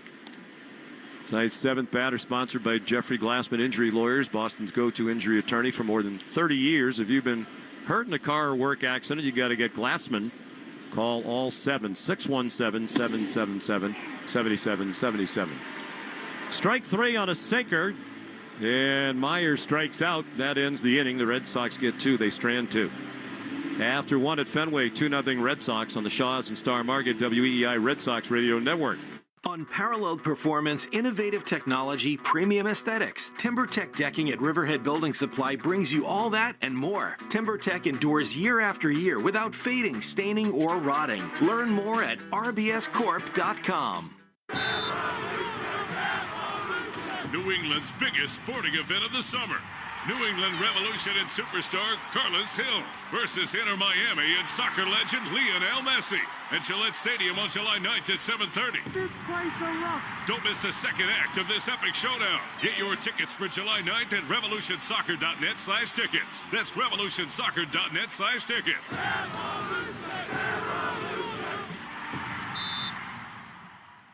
You know how you always want to know about everyone else's money? On the podcast What We Spend, guests will, for 1 week, tell us everything they spend their money on. My son slammed $6 worth of blueberries in 5 minutes. And everything that makes them feel. I want to own a house. I want to have a child. But this morning, I really wanted a coffee. Because at the end of the day, money is always about more than your balance. Listen to and follow What We Spend, an Odyssey original podcast. Available now wherever you get your podcasts. Choosing a bottled Starbucks Frappuccino drink that's all flavor and just 100 calories? Easy. Choosing between creamy vanilla, double chocolate, and sea salt caramel flavors? A little harder. Try the delicious new Starbucks Frappuccino light drinks. Look for them wherever you buy groceries. Start with Starbucks coffee. The Greg Hill Show, weekdays, 5:30 to 10. Now back to the Shaws and Star Market WEEI Red Sox Radio Network. The Arbella Insurance Foundation is dedicated to striking out cancer by supporting the Jimmy Fund. For every strikeout from a Red Sox pitcher during this season, the Arbella Insurance Foundation will donate $50 to the Jimmy Fund. Here for the Jimmy Fund, here for good. Already $50 on its way to the Jimmy Fund. Richard Fitz struck out Austin Hayes to end the first inning. Cincinnati left a runner at third, in the first. Batting now in the second, 2-0 Boston in the first pitch of the inning from Fitz. Is another high fastball. This one to Gavin Lux. Left-handed hitter, left fielder, 272 average, 4 homers and 37 driven in. And the pitch is a slider dropped in for a called strike. Herb Chambers' batting order for Cincinnati is Lux, Steer, and Trevino against Fitz. 5, 6, and 7 hitters. Richard ready to go. His pitch is swung on and missed. A high fastball. He's again having trouble getting the ball down, but you got some help there from Lux, who chased one out of the zone. Yeah, the four-seamer, he wants to be up with that. You know, a ball or two above the zone where that one was, or the top. But to your point, early on in this one, some big misses up top with it. Herb Chambers batting order for the Reds, brought to us by Herb Chambers Toyota of Auburn and Toyota of Boston. The 1-2 pitch is high. Another 97-mile-an-hour fastball.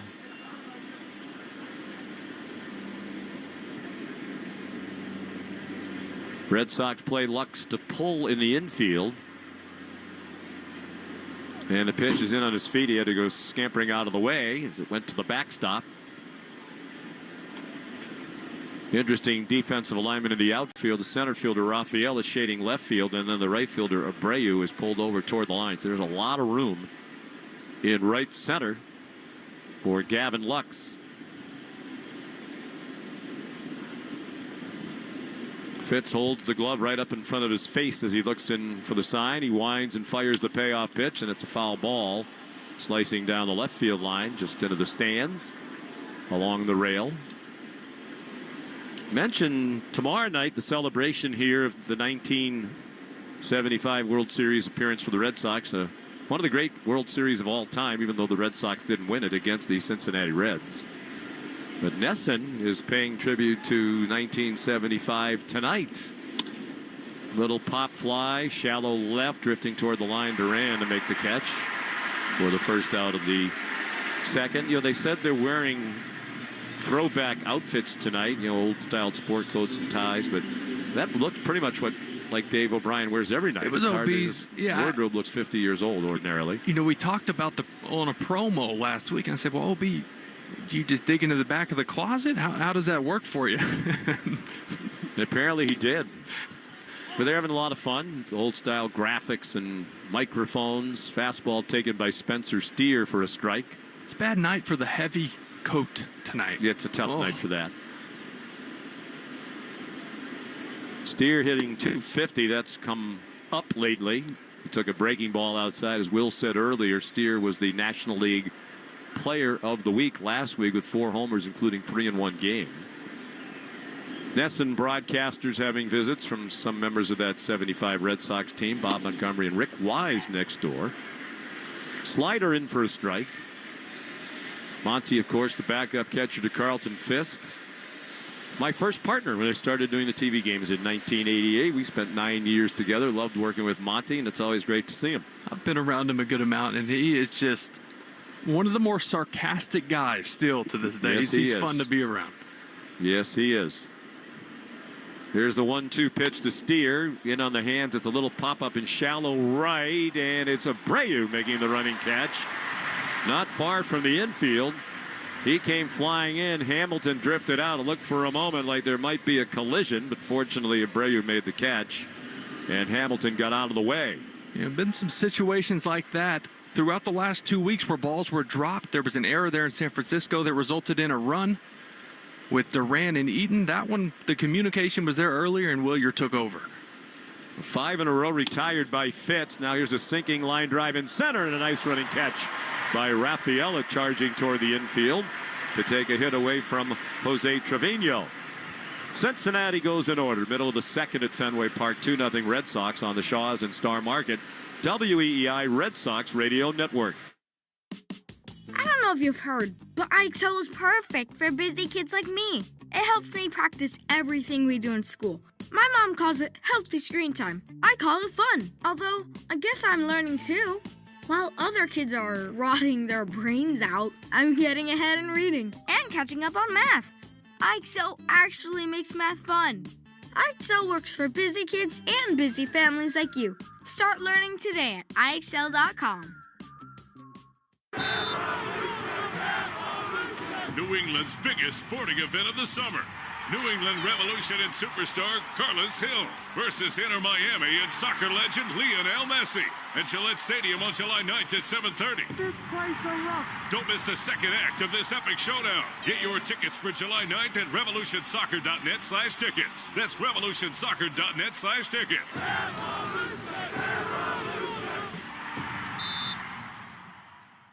Your burger is served, and this is our finest Pepsi Zero Sugar.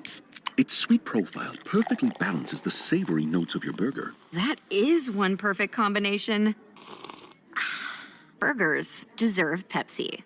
Choosing a bottled Starbucks Frappuccino drink that's all flavor and just 100 calories? Easy. Choosing between creamy vanilla, double chocolate, and sea salt caramel flavors? A little harder. Try the delicious new Starbucks Frappuccino light drinks. Look for them wherever you buy groceries. Start with Starbucks coffee.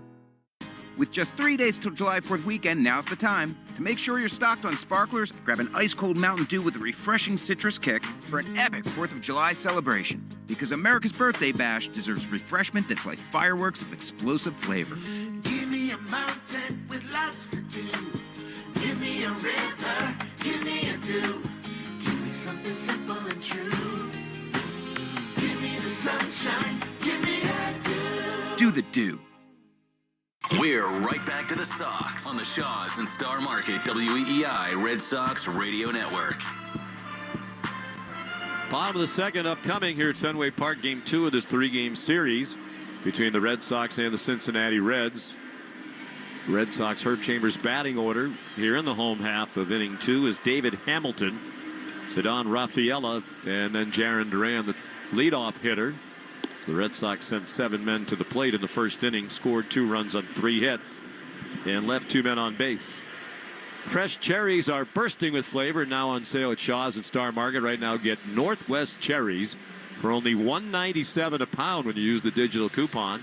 Limit 2 bags. Short on time, you can order free curbside pickup or delivery. Shaw's and Star Market, the official supermarket of the Red Sox Radio Network. Brady Singer delivers. And taking all the way, David Hamilton looked at a slider for a strike. Left-handed hitting second baseman, hitting $179 rather, with 3 homers and 11 runs batted in. I had 197 on the mind because hard to believe that's the price of those great Northwest cherries. At Shaw's and Star Market, breaking ball down and in. From Brady Singer, where's the number 51? Florida Gator. He was the SEC Pitcher of the Year in 2018. Ground ball in the hole on the right side, gobbled up by the second baseman McLean, going to his left, and he throws out Hamilton. You know, seeing these players from 1975 around here, and then celebrating the 50-year anniversary of that team going to the World Series, it starts making me fast forward thinking to 2063, Sean. There you go. I mean, someone would probably be pushing me around in a wheelchair around here by then. Well, Monty looks good. Monty's 81 years old now. That's hard for me to believe. Ceddanne Rafaela takes a knee-high strike, a sinker from Singer. Batting .254, 9 homers, 33 runs batted in. He pulls one down the left field line, but it's hooking foul and into the seats, and he's quickly in an 0-2 hole.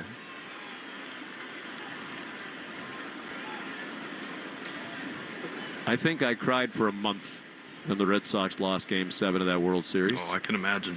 At age 13.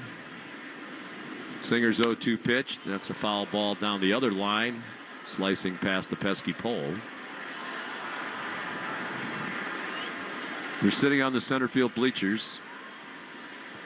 And when Bernie Carbo hit the home run, didn't land too far away from us. So you were here Game 6 and 7. I was.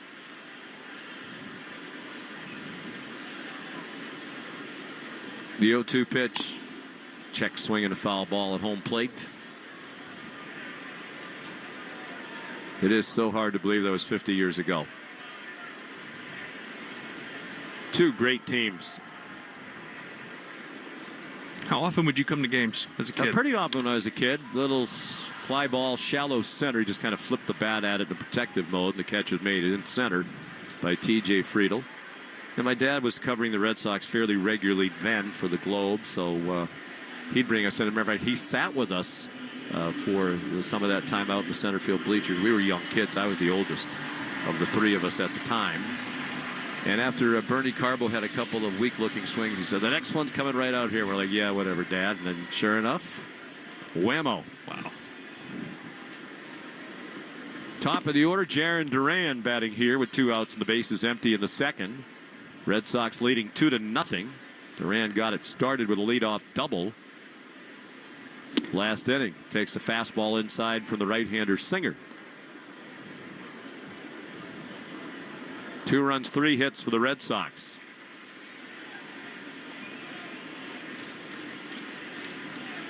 Singer delivers, and it's a swing and a foul tip into the mitt of the catcher Trevino on a slider.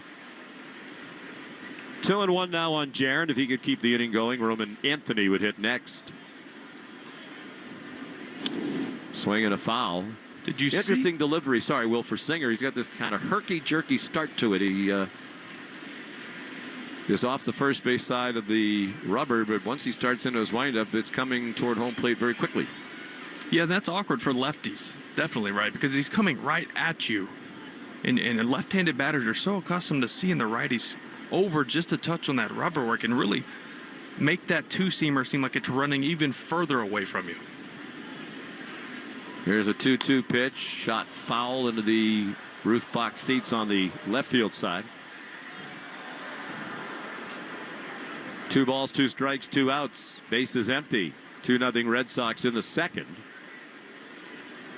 They'll wrap up this series tomorrow night. Breaking ball, strike 3 called. Borderline pitch, knee high outside part of the plate. Singer has 3 strikeouts now. The Red Sox go in order in the second after 2-0 Boston. On the Shaws and Star Market WEI Red Sox Radio Network. New England's biggest sporting event of the summer. New England Revolution and superstar Carlos Hill versus Inter Miami and soccer legend Lionel Messi at Gillette Stadium on July 9th at 7:30. This place erupts. Don't miss the second act of this epic showdown. Get your tickets for July 9th at revolutionsoccer.net/tickets. That's revolutionsoccer.net/tickets.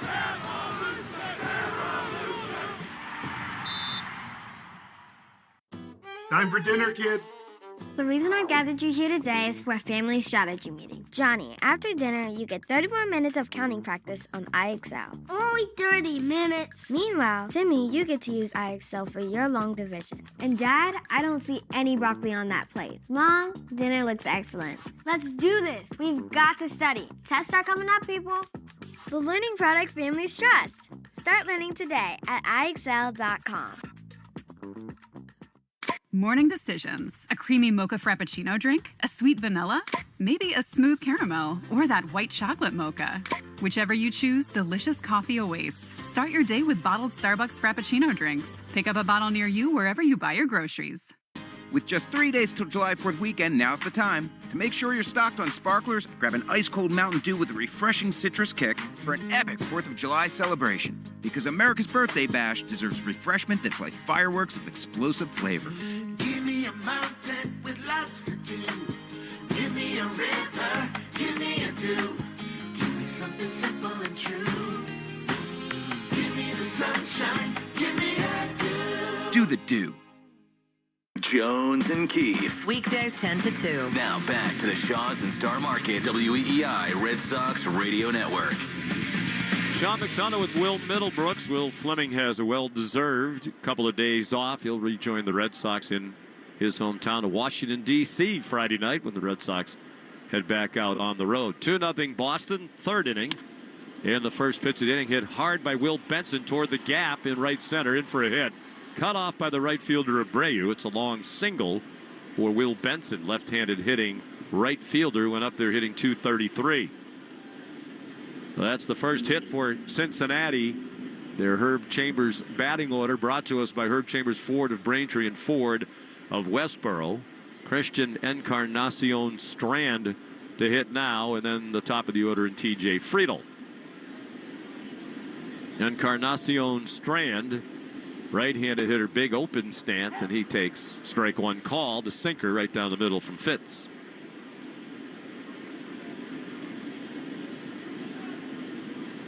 Five homers, 15 runs batted in for the Reds' third baseman. He's hitting .195. Toro holds the runner, and the pitch is a called strike on the outside corner. You know, Nesson now with these old 1975-ish graphics, they took away the box, the pitch box, which I use the to try to zone. Determine if the pitch is high or low or inside or outside. Or if we should yell at the umpires or not. This little shtick here with the 50th anniversary is diminishing our broadcast. We're quite upset about it. Sending notes to Nesson as we speak. The pitch, little check swing tapper. That could be a problem. It's charged by the shortstop. Story throws to first. and they're safe at first. As Toro had to come off the bag to reach for the throw, was a little bit to the home plate side. And Alex Cora has his hand up in the Red Sox dugout as if to say, give me a minute to take a look and talk to our video people. Story made a nice play, charged it, barehanded it, threw while running toward home plate, but his throw was a little bit to the inside of first base, and it took Toro off the bag. Yeah, do or die play. I mean, he fields it clean to Story, and Toro just pulls it off by about 2 inches, trying to reach kind of a little bit up the baseline. So it scored a hit and back-to-back singles here to start the inning. And Richard Fitz trying to work out of trouble. TJ Friedel, the leadoff hitter's back up there for Cincinnati. He turns to bunt and takes a breaking ball high. Red Sox were anticipating the bunt. Marcelo Meyer, the third baseman, well in on the grass. Well, that was a big bolt of lightning, Sean, Yes. there in the distance. You could hear just some of west the of fans here. oohing and eyeing. There's a lot of weather to the south and west of here. Bunted down the third base line, fielded by Meyer. He throws on the run in time to Toro, who caught it and then got out of the way quickly as the throw was into the runner a little bit. So Terry Francona playing some old-fashioned small ball. Goes to the sacrifice bunt.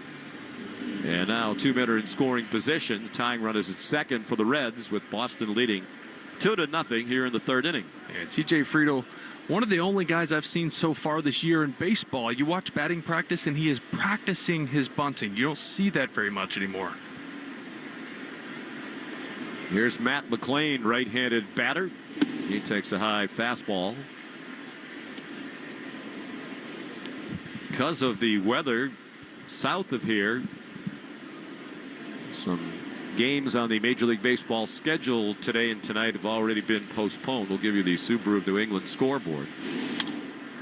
Broken bat, fly ball out of play to the right. He's going to need a new bat. McLean walks back toward their dugout.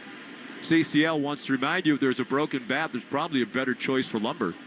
Find the lumber for your next project at CapeCodLumber.com.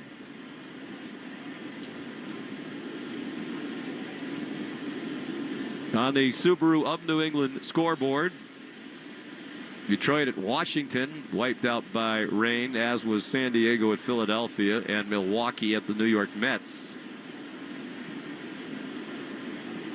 McLean with a new bat back in the batter's box. Fitz working out of the stretch with 2 men in scoring position. 2-0 Red Sox in the third. The pitch. Grounded down to third. Meyer looks the runner at second back and throws to first for the out. On to score from third, Will Benson. And Cincinnati's on the board. Yeah, with the 2-run lead, the Red Sox infield did opt to play back. They concede the run just to make sure they keep that tying run at second base. You know, and speaking about the weather, Sean, Worcester hasn't started. So Masataka Yoshida not looking like he's going to get that rehab start in as of right now. Well, hopefully the weather moves through quickly, but it looks like a pretty healthy line of storms to our south and west heading in this direction. At least some of it's close enough for the lightning strike that many of the fans saw a few minutes ago. De La Cruz, the hitter, and he takes the ball high. Ellie grounded out to the first baseman Toro, unassisted in the first. 2 outs. Encarnacion Strand is the runner at second base. Fitz out of the stretch, and he misses just outside. 96-mile-an-hour fastball from the Auburn Tiger. Did you happen to see Jemai Webster down there and what he's wearing? Yes. Straight out of Saturday Night Fever. Yes, it is. In the throwback 1975 outfits. 2-0 pitch, swinging a fly ball left center. Easy play for Duran. The left fielder made the catch. That's it for the Reds in the third. But they get a run on a couple of hits. And in the middle of the third at Fenway Park, it's Boston 2, Cincinnati 1 on the Shaws and Star Market WEEI Red Sox Radio Network. New England's biggest sporting event of the summer. New England Revolution and superstar Carlos Hill versus Inter Miami and soccer legend Lionel Messi at Gillette Stadium on July 9th at 7:30. This place erupts. Don't miss the second act of this epic showdown. Get your tickets for July 9th at revolutionsoccer.net/tickets. That's revolutionsoccer.net/tickets.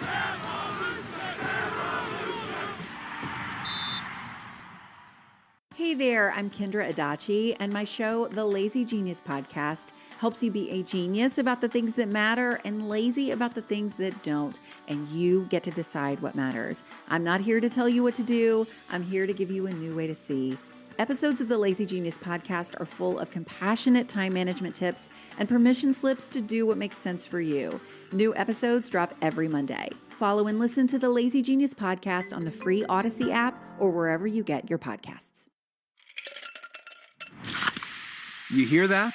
That's the sound of Pepsi Zero Sugar, the better tasting, more refreshing zero sugar cola. Pepsi Zero Sugar. Let your taste decide. Choosing a bottled Starbucks Frappuccino drink that's all flavor and just 100 calories? Easy. Choosing between creamy vanilla, double chocolate, and sea salt caramel flavors? A little harder. Try the delicious new Starbucks Frappuccino light drinks. Look for them wherever you buy groceries. Start with Starbucks coffee. Hi, this is Roman Anthony. You're listening to the home of the Red Sox, WEEI. And Roman Anthony leads off for the Red Sox, home half of the third. Boston on top now 2-1. Brady Singer's first pitch is grounded by Anthony down to first, fielded on a couple of hops by Spencer Steer, who plays it himself for the out. So Roman 1 for 2. He doubled to drive in Jarren Duran, who doubled to lead off the ball game back in the first. Roman scored the second run on a single by Carlos Narvaez, who hit third in this inning with Abraham Toro in between. That's the Red Sox Herb Chambers batting order here in the third. Singer misses inside. We'll give you a couple of scores on the Subaru of New England scoreboard. Games that have been played or are being played. Toronto beat the Yankees 12-5, swinging a lazy fly ball to right off the bat of Toro. Will Benson the catch. 2 quick Boston outs here in the third. George Springer had a career-high 7 runs batted in the Blue Jays win, including 2 homers, one of them a grand slam. The Rays lead the Athletics 2-0 in the fourth in Florida. Christopher Morel's at a solo home run. Angels at Atlanta scoreless in the second. St. Louis at Pittsburgh, no score in the fifth. Miami's ahead of Minnesota 1-0 in the sixth in South Florida. All the rest of the actions later on or postponed. It's going to be a Subaru summer. Find your 2025 Subaru at SubaruNewEngland.com. Carlos Narvaez delivers, Singer delivers to Narvaez and takes ball 1 down and away. Carlos a ground ball single through a drawn-in infield to knock in the second run in the first inning. Singer misses outside 2-0.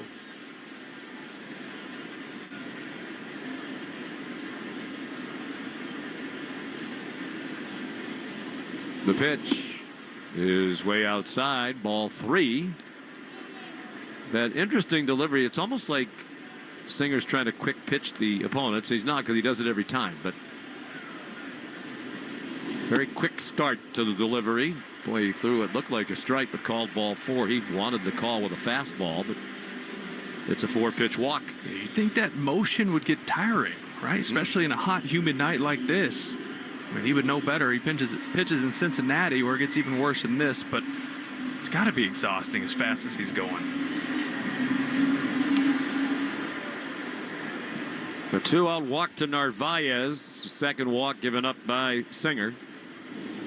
And Wilyer Abreu takes strike 1. He drew the other walk back in the first inning. He was stranded. Short lead for Narvaez, held on by Spencer Steer. De La Cruz, the shortstop, playing up the middle, almost behind the second base bag for Abreu, who took a ball high.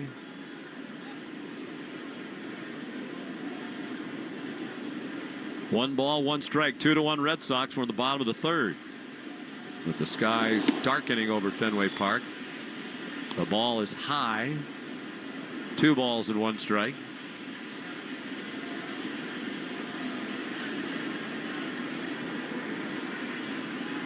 Singer comes set. His pitch, big swing and a miss by Abreu at a high sinker. Singer's a big guy, 6'4", 212 pounds, 28 years old.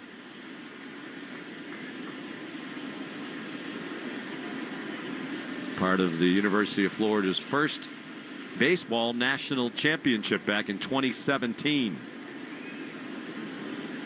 Pete Alonso was a part of that team.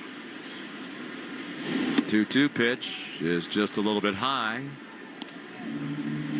And Singer was a big part of that success. He struck out 12 against LSU in Game 1 of the College World Series Finals.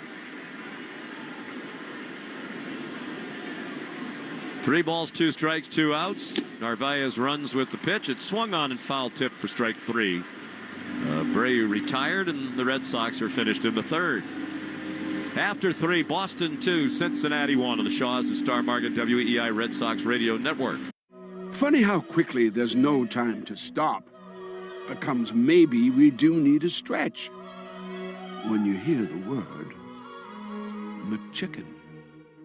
Ba-da-ba-ba-ba. New England's biggest sporting event of the summer. New England Revolution and superstar Carlos Hill versus Inter Miami and soccer legend Lionel Messi at Gillette Stadium on July 9th at 7:30. This place erupts. Don't miss the second act of this epic showdown. Get your tickets for July 9th at revolutionsoccer.net/tickets. That's revolutionsoccer.net/tickets.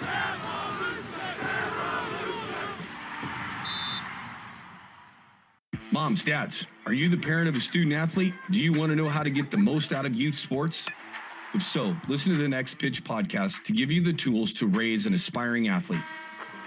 It's not simple, but we talk straight and give you the best insight there is when it comes to youth sports. We'll cover everything from nutrition and training to mental toughness and teamwork. It's a podcast you can listen to together with your kids so everyone can benefit. Follow Next Pitch on the Odyssey app or wherever you listen to podcasts. Choosing a bottled Starbucks Frappuccino drink that's all flavor and just 100 calories? Easy. Choosing between creamy vanilla, double chocolate, and sea salt caramel flavors? A little harder. Try the delicious new Starbucks Frappuccino light drinks. Look for them wherever you buy groceries. Start with Starbucks coffee. With just 3 days till July 4th weekend, now's the time to make sure you're stocked on sparklers. Grab an ice-cold Mountain Dew with a refreshing citrus kick for an epic 4th of July celebration. Because America's birthday bash deserves refreshment that's like fireworks of explosive flavor. Give me a mountain with lots to do. Give me a river. Give me a dew. Give me something simple and true. Give me the sunshine. Give me a dew. Do the dew. You're listening to the Shaws and Star Market WEEI Red Sox Radio Network. Let's pause for station identification along the Shaws and Star Market WEEI Red Sox Radio Network. From the WEEI studios, 93.7 WEEI FM and HD1, Lawrence, Boston. Always live on the free Odyssey app. Well, we have some bad news from Fenway Park. The ground crew has begun the task of putting the tarp on the field.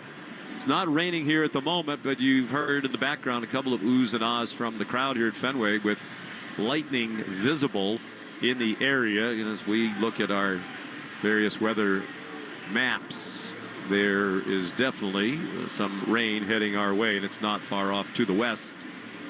And Will, I guess it depends on which radar you're looking at, but the one that I'm looking at, it looks like it could be a while. Yeah, it doesn't look. It doesn't look good at all. It's going to be heavy rain. I think that's a good job by the ground crew getting this on early, so the field's not drenched if they want to try to assume play maybe an hour or two.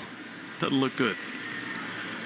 Another good start for the Red Sox tonight. They jumped out with 7 first-inning runs last night against the Reds on their way to that 13-6 win. They got 2 runs in the bottom of the first tonight on back-to-back doubles to start the home half of the first by Jarren Duran and Roman Anthony. Anthony knocked in Duran with his double. 7 of Roman's last 14 hits have been for extra bases. And then after Toro flied out and Anthony went to third base, Carlos Narvaez singled through a drawn-in infield on the right side. His ground ball single went through to knock in Anthony. And that made it 2-0 Red Sox after one. The Reds scored their run in the top of the third. The leadoff single by Will Benson, a check swing infield single by Encarnacion Strand. They were sacrificed up 90 feet by T.J. Friedel.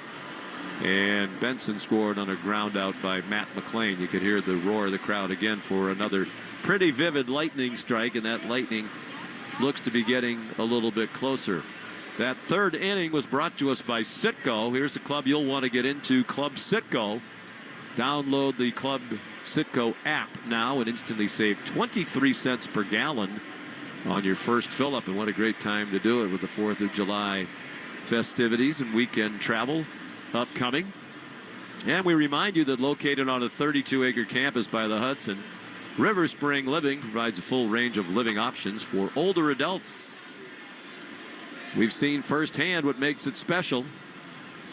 Schedule a tour at riverspringliving.org today. Time for the New England Chevy Dealers question of the day. Together we drive. Today's question at Sox Booth on Twitter/X is, what is the best Red Sox team to not win a World Series? 75, 78, 86, or 08 are the options. We've been talking a lot about that 75 team. You weren't alive then. I was not, but I do have access to the internet, so I can go back. And Joe pregame asked me, what was your memory from 1975 team? I said, well, Joe, probably about the same as yours. I was -13. So it's fun to talk about, though, because the 75 team was stacked. The 78 team was very good. I'm still looking for 03 to be an option on here, because there's been a lot of good teams that did not win a World Series here. Initially, I know 75 is probably going to be the answer. Recency bias and we're talking about it right now, and a lot of those guys are around here. But that 78 team was really good. Yes, it was, and that was heartbreaking as well, as was 1975. It's always heartbreaking when you get to the World Series and don't win. Although 75 was a classic. The tarp on the field, as Will said, great job as usual by the crew here. For the most part, the bullpens have been emptied. There are a couple who have remained out there, which you may not want to do if that lightning gets a little bit closer. And we are going to have a delay with the game stopped after 3 innings and the Red Sox leading 2-1. What did you do when something like this would happen? Did you have a ritual, anything you tried to do during rain delays? Well, it depend on, and they would normally give you a pretty good idea, hey, it's going to be a while or not. So if it's going to be a while, you can sit down, play some cards with the boys in there. If it was going to be relatively quick, and I mean, woo, that's a big lightning strike right there, you're getting a lot closer. If it's going to be within an hour, I would try to stay loose, keep moving around, go down to the cages, try not to turn off the switch mentally. But sometimes as that drags on, it gets tough to get back out there and turn that game switch back on inside your head. Particularly for the starting pitchers. It will depend on how long the delay is, but we shall see when play does resume. If it does resume, we certainly hope that it will. If Singer and Fitz go back to the mound, a lot of times the length of the delay dictates that. So we're in a rain delay. This is bad for the Reds, too. I mean, they used a lot of pitches yesterday. Brent Suter, their long guy, threw a ton of pitches over the last week. They had 3 guys throw over 30 pitches yesterday each. So they're in a bad spot for a rain delay. So advantage Red Sox on that at least. Their starter, Chase Burns, last night lasted just 9 batters as the Red Sox jumped on him early. So as you might be able to tell, we've closed the windows now to our booth with the rain on its way. We're going to take a break, and on the other side of these messages, we'll join Joe Weil in our Red Sox Radio Network studios to take you through the delay. Having health insurance is a must-have, and the Massachusetts Health Connector has a power-packed lineup in Connecticare plans that delivers. At the top of the order, lower premiums make bumpy costs affordable. The middle of the lineup is packed with low copays and no deductibles, so you can save money on everything, from an urgent ER trip to managing chronic disease like diabetes and hypertension through no-cost prescriptions. Round out the order access to Connecticare plans now at mahealthconnector.org, and you have a winning team with you and the Massachusetts Health Connector.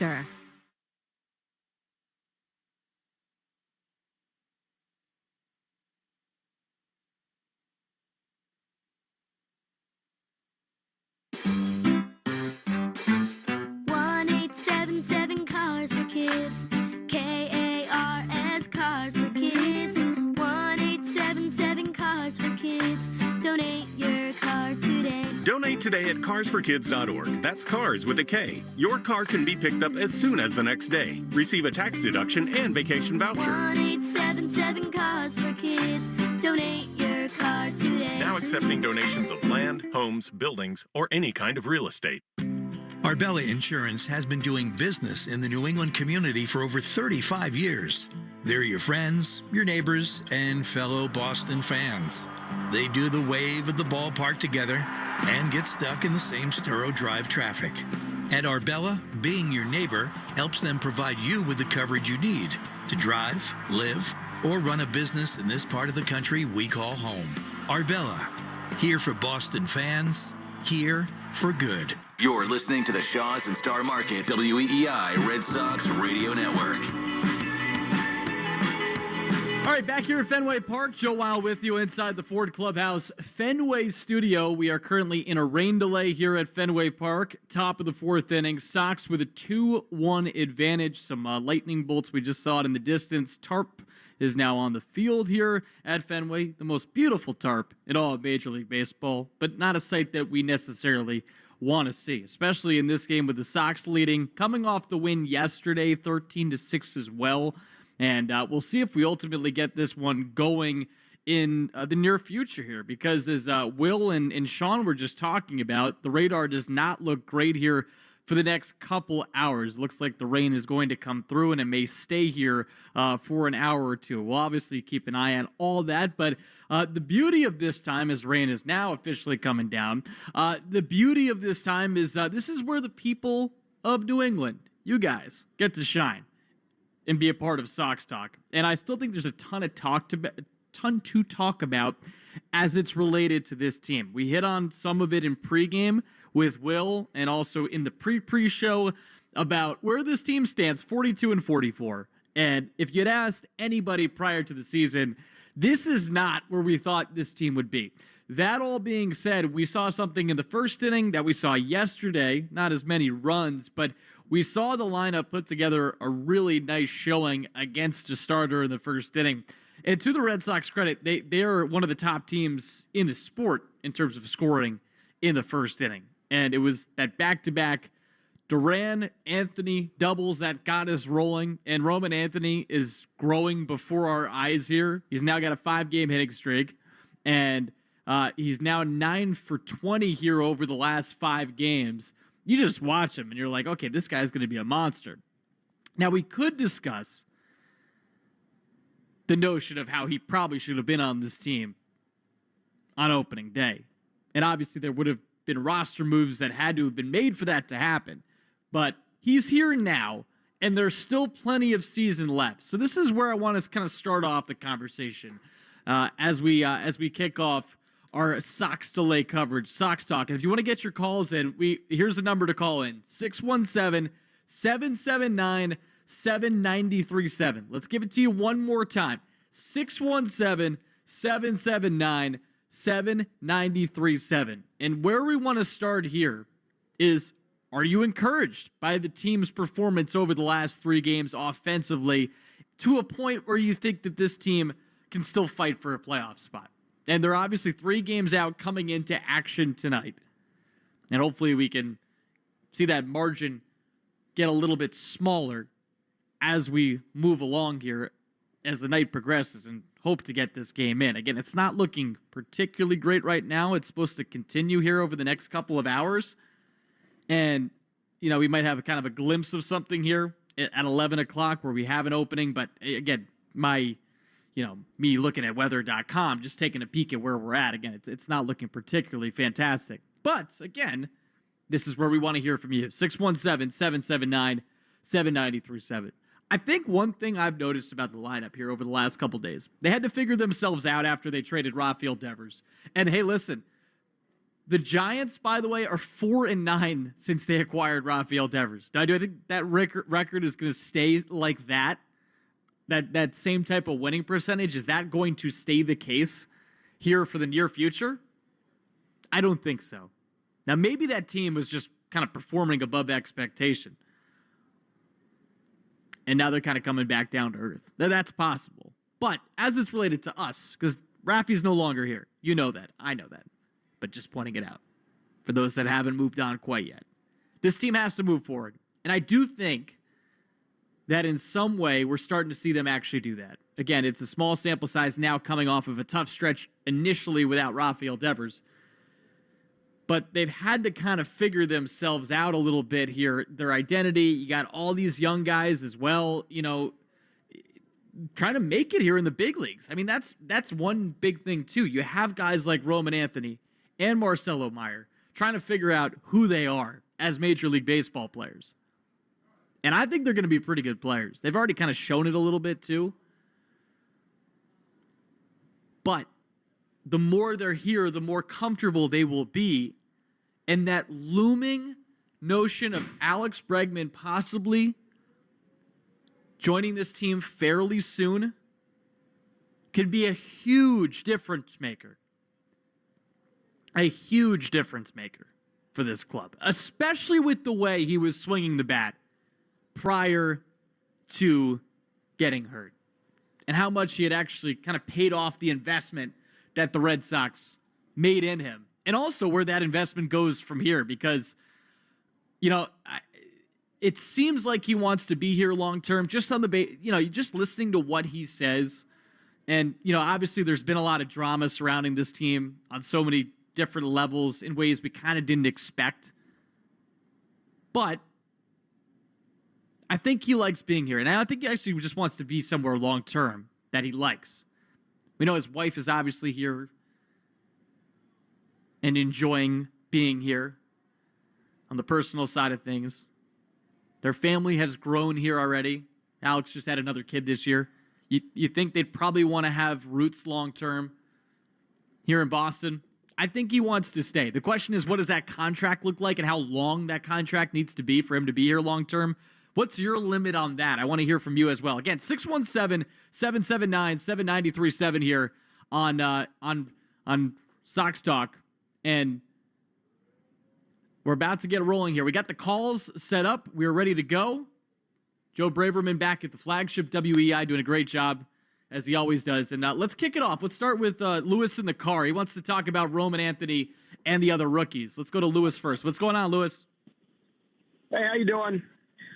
I got to tell you, I'm terrified watching these kids get good. I mean, we know what happens when kids get good in Boston. They send them away. And so seeing all these, they had obviously Marcelo had a hot start, but seeing Roman Anthony just pick up now too, I wonder a couple years down the road, I'm terrified for what's going to happen. Yeah, Lewis, listen, it's a fair point. Nobody can say otherwise to this point with how these guys have kind of left the organization since really the Mookie stuff. But I think you can enjoy it, at least the first part of it, before we start to freak out. I'll enjoy it now. I mean, yeah, I'd enjoy love it to, now. In a couple years, enjoy a championship as well, or even a pennant would be great. Yes. But I'll tell you what, I listen to the daytime guys on the show talk about Cora, and I don't think it's Cora. I think it's all John Henry. I think that, the second that these guys get any kind of value, they just ship them away, and it's just sad to see. So I'm enjoying it now, but I'm terrified for the deadline. I obviously hope Duran, he's got a little bit on his contract left. I hope we can keep him. But in a couple of years, I really think that they're going to cut ship again. So. Well, okay, so here's and Lewis, appreciate the call. And let's again 617-779-7937. I just want to expound upon that last call before we get to the next person. Listen, it is a fair concern based on what has happened here in the recent years. I think if they could find a way to come to terms with these guys now and sign them to long-term contracts, that's how you avoid that type of stuff. Now, they did that with Christian Campbell. He's in the minor leagues now, so it hasn't quite worked out. But these two guys, to me, just based on their prospect pedigree for years, they're different than Christian Campbell. They're different than Christian Campbell, who just 1 year, burst onto the scene. And by the way, if you're selling Christian Campbell stock, I want to buy it. I do. I'm not ready to give up on him at all. I think they've thrown a lot at him this year. He probably wasn't ready to be in the big leagues, even though I know he had a great first month. The rest of the sport quickly was able to adjust to him. But these two guys, try to lock him up now. That's the big key. All right, let's go back to the phones. Let's go to James in Maine. What's going on, James? Hello. Hey, James. How you doing? What's going on, you James? You okay? Yes. Hey, you did a great thing getting rid of Devers. Devers was not the person we wanted in Boston. He was not a team player. He was not a grown-up. He was a child. And the team we have now, the core, when Bregman comes back, and Anthony coming up from the minors hitting, I think we can do it. We need another pitcher. We need a first baseman. But I think we have the core to do this year. Not next year, but this year. I think we can pull it off. James, when you say pull it off, what are you saying? Okay, I was going to ask James what he. It looks like he just left us, but I not from this earth, just from the phone lines. But James, just to your point about Devers leaving. See, this is going. I mean, listen. Here's the kind of the catch-22. I know we all want to kind of move on from this Devers storyline. I just don't think that's going to happen because whatever way this season goes, you're never going to forget about that trade. Because look at 2004 too, right? We are 21 years from that championship, and we still talk about the Nomar trade and what a big deal that was. I think we're going to continue to be talking about this no matter what happens, good or bad, because it's all part of the story. And if this team can win somehow without Rafael Devers, what an incredible story this would be. Are they better off without him? I'm not 1,000% sure I'm ready to go there yet. But offensively, again, recently they've looked better. They have looked better. I'm not fully convinced they would be as good of a team with him or without him than they would be with him. And that's kind of where I stand on it right now. Let's go back to the phones. Let's go to Bill in Hartford. What's going on, Bill? Yeah, how you doing? Hey, I want to bring up the fact that I'm an old timer, and if you look at the 1967 Red Sox, if anybody can go back that far, they had young players all the way around the diamond. George Scott, Mike Andrews, Rico, Joe Foy. Yaz was the veteran on that team. He was only 6 or 7 years in, and they won. And I'm not hesitant this year. I think the kids can do it if they come together, and the pitching is going to be the key. Can I before you go, can I throw our Twitter poll at you today because you brought up 1967? It's an interesting comparison for sure. Here's the Twitter question we had today. It was, what is the best Red Sox team to not win a World Series? So I'll even give you 1967 if you want to use it as an option. We had 1975, 1978, 1986, and 2008. I probably got to say 75. You know, with Rice and Lynn and Yaz and everybody, I think that was the best. And actually, that's our leader right now in the poll. So you're aligning pretty well with the rest of the people that have chimed in. I would agree with you. I think based on all the talent that they have. The Reds, right? Since they're playing the Reds too, everybody's thinking about it right now.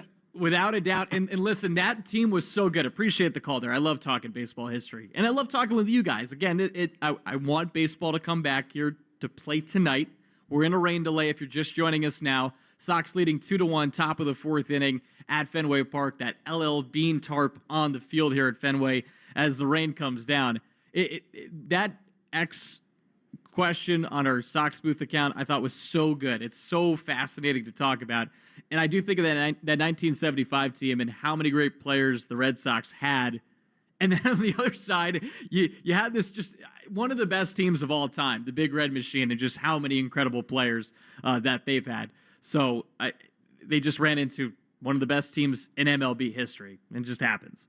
Again, Joe Wild with you here on Sox Talk, hanging out in the Ford Clubhouse Fenway studio. It's been fun watching some people walk by. Hopefully they stick around the Fenway area as we wait out this rain delay. Again, 617-779-7937, the number to call in here on Sox Talk as we wait out the rain delay. We are going to take a quick break, but we got some callers hanging on the lines right now. I want you guys to stay put. We won't be gone too long.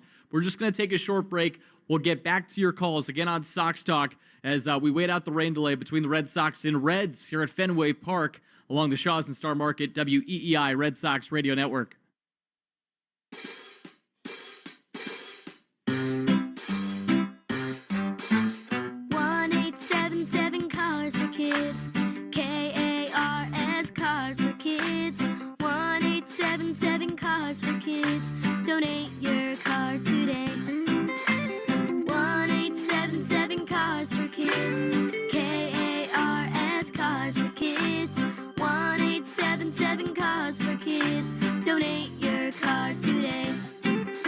Donate your car today at carsforkids.org. That's cars with a K.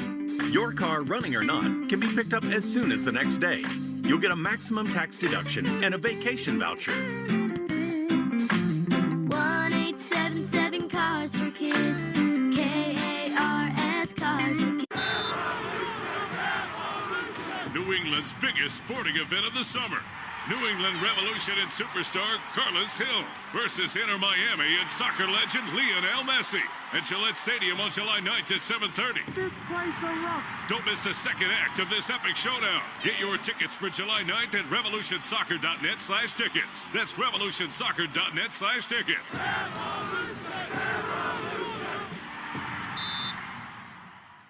I've gathered you here today for a family strategy meeting. Johnny, after dinner, you get 30 more minutes of counting practice on iExcel. Meanwhile, Timmy, you get to use iExcel for your long division. Let's do this. Try the learning product families trust at iExcel.com. Raising Cane's is the only fuel I need. Their chicken fingers always fill my tank. So when I'm running on fumes, I always refuel at Raising Cane's.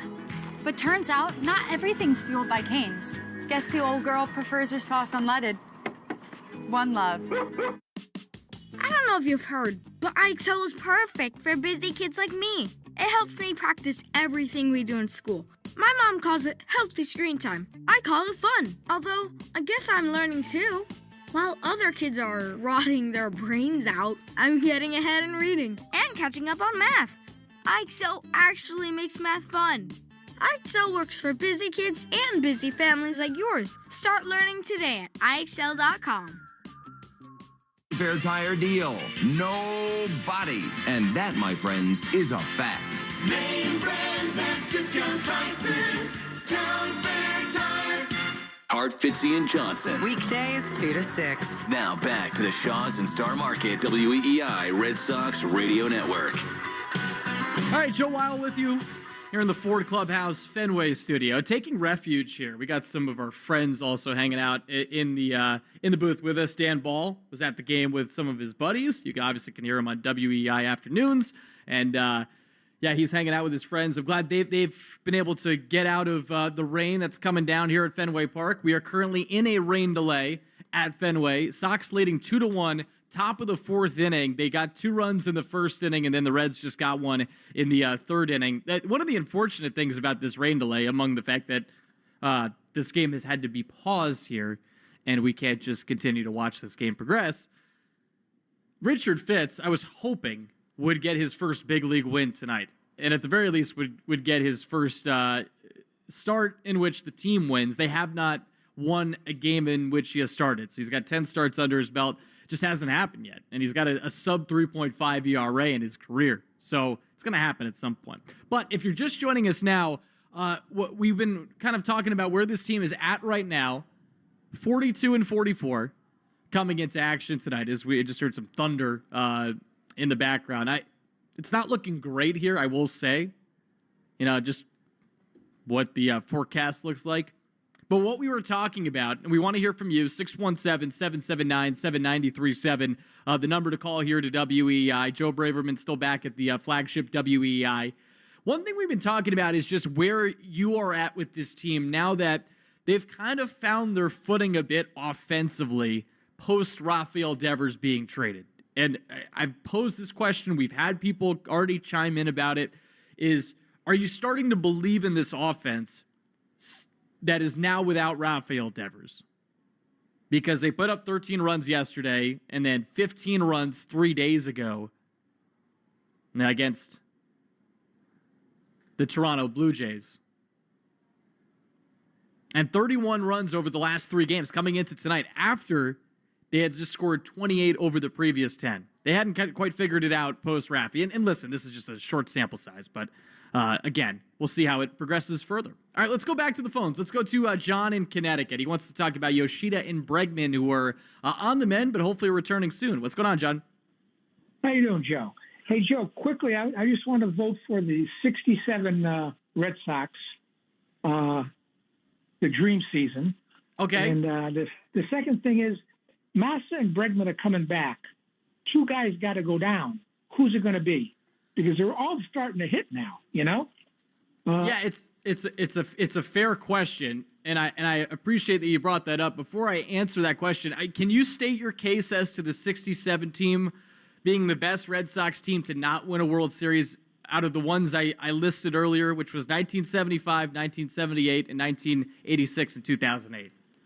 I think because I was 8 years old, and I remember as a kid, and it was just a magic season. It was just more, a personal thing. But I just think that was just the Cardinals, Bob Gibson, and Lonborg, Yaz, Dick Williams. It's just something that I think is just stands out to me. And it's a season that so many people, from what I've heard from people who lived in that time, John, you might be one of them, is that it made you fall in love with the team. Was that the team that kind of grabbed you and made you a lifelong Red Sox fan? Exactly. And what broke my heart was when Tony C got hit by the pitch. Yeah. Because I think Tony C would have been one of the greatest players of all time, Yep. But yeah, so what do you think, though? Two guys got to go down, and everybody's starting to hit now, and which two guys are going to go down? Yeah, that's a great question. So I was just about to answer that. So first off, Nate Eaton is one of them. He's up as kind of filler right now for this team. He's been playing some third base, and I appreciate John's call. I just hopped out. I think the other guy at this point probably that has to go down is David Hamilton. And the speed part of it, obviously, is what makes him so dynamic. But, I'm just looking at the other guys right now that you could theoretically send down right now. As bad as Connor Wong has been, you obviously need a backup catcher. Toro, he's been kind of stabilizing that first base spot. So you probably don't want to send him down. And obviously you get Bregman to third. You could move Meyer theoretically to second base, or we could get into the idea of possibly getting Trevor Story from shortstop to second. I just don't see it happening after Will Story played at shortstop. So I think, to me, those are the two guys that you're probably sending down. You're not sending down Roma. You're not sending down a guy like Ref Snyder. To me, it's at this point, Eaton's the easy option there, and then I think it's Hamilton. But maybe they go with these other outfielders. I just do not see being sent down once Yoshida gets up here. I just don't. Maybe that changes, but I just don't. Sometimes these things organically just work itself out too. Not or the most organic way. It's because of injuries, but it's a fair question. But to me, those are those two guys, Eaton and Hamilton. Although with Hamilton, that's obviously a much harder choice. All right, let's go back to the phones. We did bring up the Rafael Devers trade. We've kind of been creating some of our talking points off of that as it's related to the offense. And Jesus from Durham, New Hampshire, wants to talk about the Devers trade. What's going on, Jesus? Yo, how you doing, sir, today? Doing great. Doing good. Well, actually, I'm staying dry. I want to see some Red Sox baseball. We might not. We'll see. Oh, no, I got you. I'm also staying dry. I also want to see it, but you're right. It may not happen. We have to be, happy about it. What you got for us today, Jesus? Nah, I just wanted to talk about the Rafael Devers trade. So, I'm Dominican myself, like Mr. Devers, and I'm really, really mad about this trade. I really think that the Red Sox could have built like some sort of Dominican dynasty where, like, Dominican players and Hispanic players have been dominating the MLB like the 1950s. And they just get rid of him. They just get rid of their star player for no reason. I don't even understand. It's like getting rid of LeBron in his prime. Not quite. But first off, on the Dominican side, you think about it, especially I'm 31 years old. There's been so many great Dominican players. Jesus just hopped off there. I'm not going to go as far to say Rafael Devers is LeBron James. I'm not. But the trade was shocking. Again, as much as we don't want to admit it, whatever happens this season is going to be centralized in terms of the narrative based off of what happens with Rafael or what happens since this trade. We want to stop talking about it, but I think, to me, regardless of what happens, it's going to loom over kind of the overarching narrative of the season. Because again, say they go on an absolute run here after trading Rafael Devers, we're going to be talking about that. And especially if the Giants don't make the playoffs. And that's where I think when we keep saying, oh, stop talking about it, I think it's always going to be a talking point with this season because it was so shocking, and you had everything that was kind of surrounding it prior to when he got traded. And then, of course, if it goes the other way and this team misses the playoffs, of course we're going to keep talking about it. And again, we'll be keeping an eye on San Francisco. The hope is we don't just think about it day to day necessarily. And this team plays good baseball, and then we can at least kind of put it in the rearview mirror. But again, I think the story of this season will be told, and it will be told with this story being a big part of it. Again, 617-779-7937. Let's go to Jack in Burlington. What's going on, Jack? Hey, Joe. What's going on up here in Burlington? Beautiful summer evening here. Lake Monsters up 5-0 on the Worcester Bravehearts, and I'm listening to the game in my ear, and I'm just thinking, man, I think we need some Trey Mancini up at first base. Just got released from the D-backs. One dotted his OPS at AAA. And these middling options at first base, while Abraham Toro's been hot, I don't see the Sox getting anywhere without a cornerstone piece, a veteran piece at first base. And I think Trey Mancini would fit that just perfectly. All right, I appreciate the call. And if you want to grab his line, 617-779-7937. I disagree with it, and I disagree with it actually pretty strongly. Toro's been pretty serviceable at first base. I've liked what I've seen from Abraham Toro. And Trey Mancini, the last time he was in the big leagues was 2 years ago. But that year, he had a negative 1.1 WAR. His OPS plus was 75, and his OPS was 635. We just saw another lightning bolt here behind me here at the Ford Clubhouse Fenway studio. I'm sticking with Abraham Toro. I'm riding the bull. And I'm not that interested in Trey Mancini. Listen, he did well in AAA, but one thing you just hear from baseball people time and time again is that there is such a massive jump between AAA and the big leagues nowadays. And just because a guy's putting up big numbers in AAA doesn't necessarily mean I'd want him replacing a guy in Toro who, frankly, I kind of trust in the lineup right now. Is he incredible? No, but he's solid. He's played some good first base recently. He hits pretty well. I've been a fan. I really have. Again, 617-779-7937. Joe Wild with you here on Sox Talk. We are in a rain delay. Sox up 2-1 as we hit the top of the fourth inning, and that's when the tarp came on the field, and we have been in a delay since. We've had a couple of fun talking points, and we've had people chime in regarding a couple different conversations here. One of which is the offense, post Rafael Devers, where you sit with it now, especially with the rookies kind of starting to show out, guys like Roman Anthony and Marcelo Meyer. Duran having a nice start to this game with the double in the first inning and coming around to score. Trevor Story having a great month of June, especially by his more recent hitting standards. And Will Middlebrooks and I talked about it in pregame, where I think at this point, there's a chance it could be sustainable moving forward. You just got to stop chasing those sliders low and away. But we've also been talking about best teams to not win a World Series, best Red Sox teams to not win a World Series. Some of the ones we've been talking about, 1975, and we've been talking about it because it's Red Sox here at Fenway. 1978, 1986, 2008, and some people have brought up 1967. Let's go to Rick in Connecticut. He's got a separate team that deserves to be in this conversation. What is happening, Rick? Hey, how you doing tonight? How you doing, Rick? I'm doing well, thank you. What you got for us? Yeah, I just want to throw the 2011 team into the mix. If my memory serves, on Labor Day, the Sox had the best record in Major League Baseball. The month of September was a disaster, but that team was loaded with Adrian Gonzalez having a stellar year at first base. Of course, Big Papi doing his thing. Pedroia, Ellsbury had a great year. Beckett, Lackey, and Lester on the mound, and Papelbon as a closer. That was a really good team.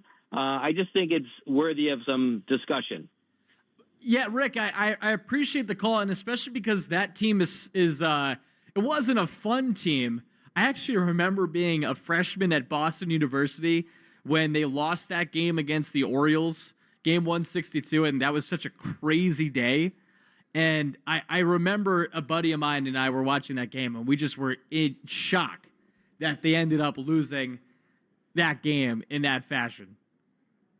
7-20 record in the final month of the regular season. And I got it, and Rick, I definitely appreciate the call. These discussions to me are so much fun to have. And if you're just joining us now, as we wait out this rain delay, one thing we've been talking about is the best Red Sox team to not win a World Series, among things that are going on with the current team too.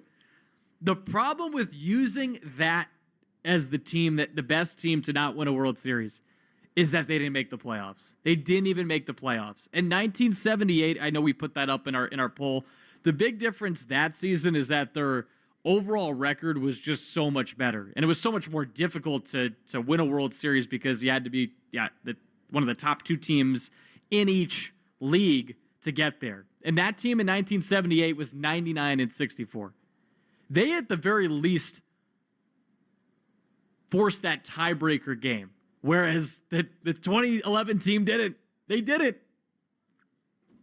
And we'll never forget that season. All right, let's go back to the phones. Let's go to Jason in New Hampshire. What's happening, Jason? Hey, Joe. How you doing? How you doing, Jason? Hanging in there. You know how it is. Look, I just think it's important for everybody to kind of set expectations a little low with this team in particular this year. I don't love the fact that we put in so much bullpen innings, especially I think we're the highest team right now. It's got the second highest team in bullpen innings right now. So it's just not sustainable going forward. I think it's important to look at middle infielders next year. I think I like Gleyber Torres as a free agent. I think maybe restructure the bullpen, take what you have now. But if we over exceed, then great. A win's a win. You got the young guys developing. But otherwise, I think everyone just kind of consider this a hybrid rebuild season in a way. Yeah. So not baked into your expectations for this season is making the playoffs. At this point, you're saying that if you don't make the playoffs, but you see some development, this could be a successful season. Absolutely. Especially when you look at the way Roman Anthony started to hit over the past 2 months.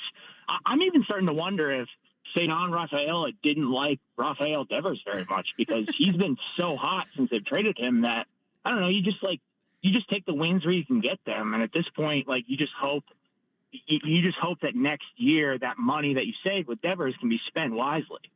Yeah, I really appreciate that call. And it's an interesting concept to kind of think through right now with how young this current roster is right now without Alex Bregman and Masataka Yoshida.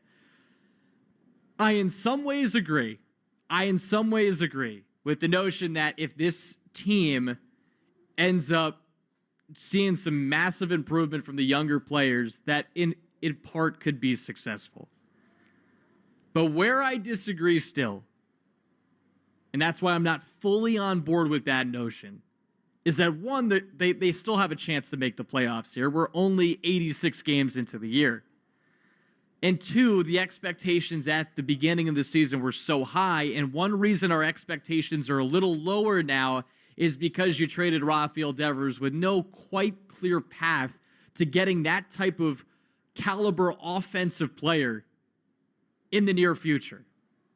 We talk about extending Alex Bregman. That would be important. It is important to do that now, but he's already on your roster. How do you replace this guy in Rafael Devers, who by the time you traded him was one of the best offensive players in Major League Baseball? Hicks looked good last night. Hopefully Kyle Harrison becomes a stud, because that'll make things a whole lot easier to kind of stomach everything with this trade. But I kind of straddle that line right now about where I stand if this team misses the playoffs, and I'm going to be supremely disappointed, because I'm not ready to throw in the towel that this team could make the playoffs, or that this team can't make the playoffs, one, and the notion that we could give everybody a pass if they miss the playoffs because, hey, they traded Rafael Devers. No, you made that decision, and it was in part based on some of the actions prior to the season. And again, I'll be the 1 millionth person to say Rafael Devers was not perfect in this. He did a lot wrong in this, I think, too. Not handling things in the most professional way. But you did piss off the guy with what has already been admitted by the front office is not so great communication. So I'm not ready to go there yet. But I understand it, right? If you see Roman Anthony do well, you see Marcelo Meyer play some, start to continue to swing it consistently, and he has already looked great on defense. He's playing out of position at third base. I know he's spent a little bit of time there in the minor leagues, but he looks really good at third. But I'm not ready to just kind of give everybody a pass if this team misses the playoffs, because you're wasting a prime Garrett Crochet season. And again, you have now kind of wasted what would be a prime year from an impact batting Devers because he's no longer here. I still think this team could make the playoffs, but they have to make moves. Again, 617-779-7937. Just what we can kind of let you know what's coming up. Rob Bradford is going to join us at 9 o'clock here on our Sox Talk as we wait out the rain delay here at Fenway Park. Tarp on the field, obviously, with the rain coming down. And we'll continue to get to your calls. 617-779-7937. I also did a pregame interview with William Abreu. We can play a little snippet of that as well. But again, this is your time to shine. It's been great getting the... Unparalleled performance, innovative technology, premium aesthetics. TimberTech Decking at Riverhead Building Supply brings you all that and more. TimberTech endures year after year without fading, staining, or rotting. Learn more at rbscorp.com. Summer isn't just a season. It's a feeling. Ziplining through a rainforest in Maui. Mountain biking in Sedona. And of course, driving off in a new Lexus during the Golden Opportunity Sales Event. Get offers on select luxury SUVs now through September 2nd. Because the greatest measure of an automobile is how it makes you feel. Experience amazing at your Lexus dealer.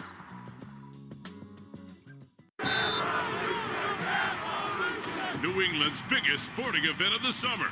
New England Revolution and superstar Carlos Hill versus Inter Miami and soccer legend Lionel Messi at Gillette Stadium on July 9th at 7:30. This place erupts. Don't miss the second act of this epic showdown. Get your tickets for July 9th at revolutionsoccer.net/tickets. That's revolutionsoccer.net/tickets.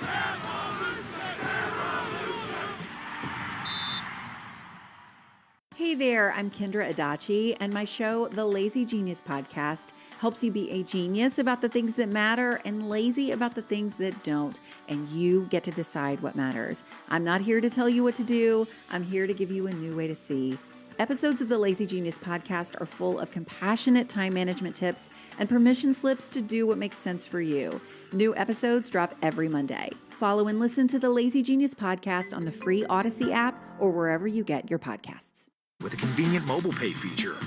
So welcome to the club where all the action is. Download Club Sitco today. Savings scoot up to 30 gallons, only at participating locations. Data rates may apply. More Boston sports opinion, more often. Just download the Odyssey app. Now, back to Red Sox baseball on WEEI. All right, Joe Wild with you here in the Ford Clubhouse Fenway studio at Fenway Park. And if you're wondering, well, why am I not listening to Sean McDonough and Will Middlebrooks? That is because we are in a rain delay at Fenway. We stopped action in the top of the fourth inning. We're coming up on an hour here of rain delay coverage. The beauty of this is I get to talk to all you great people, the people of New England who love Red Sox baseball along the Shaws and Star Market WEEI Red Sox radio network. It is fun to talk to you guys about so many different types of topics. We've been hitting on the offense post Rafael Devers and the way they've swung it recently, but we've been having this fun discussion with you guys about the best Red Sox team to not win a World Series. Just to throw out a couple of years that we've been discussing, 1967, but we brought this up because of the 1975 broadcast that the Nesson crew is doing tonight, with it being Red Sox versus Reds. We also talked about 1978, 1986, and for some of you you younger listeners that were alive for 2008, a team that almost made it to the World Series, that's been an option as well. And now we're joined by Dan Ball, and we got Rob Bradford, by the way, coming on in about 10 minutes. But Dan's been hanging out here in the Ford Clubhouse Fenway studio with some friends, getting some cover from the rain. And Dan, you do look very dry, so you came to the right spot. What's going on, Joe? Great to see you. Yeah, thank you for having the cavalcade of former Quinnipiac Bobcats in behind the glass. But it's a pleasure to see you. We were enjoying what was a pretty exciting Red Sox game so far.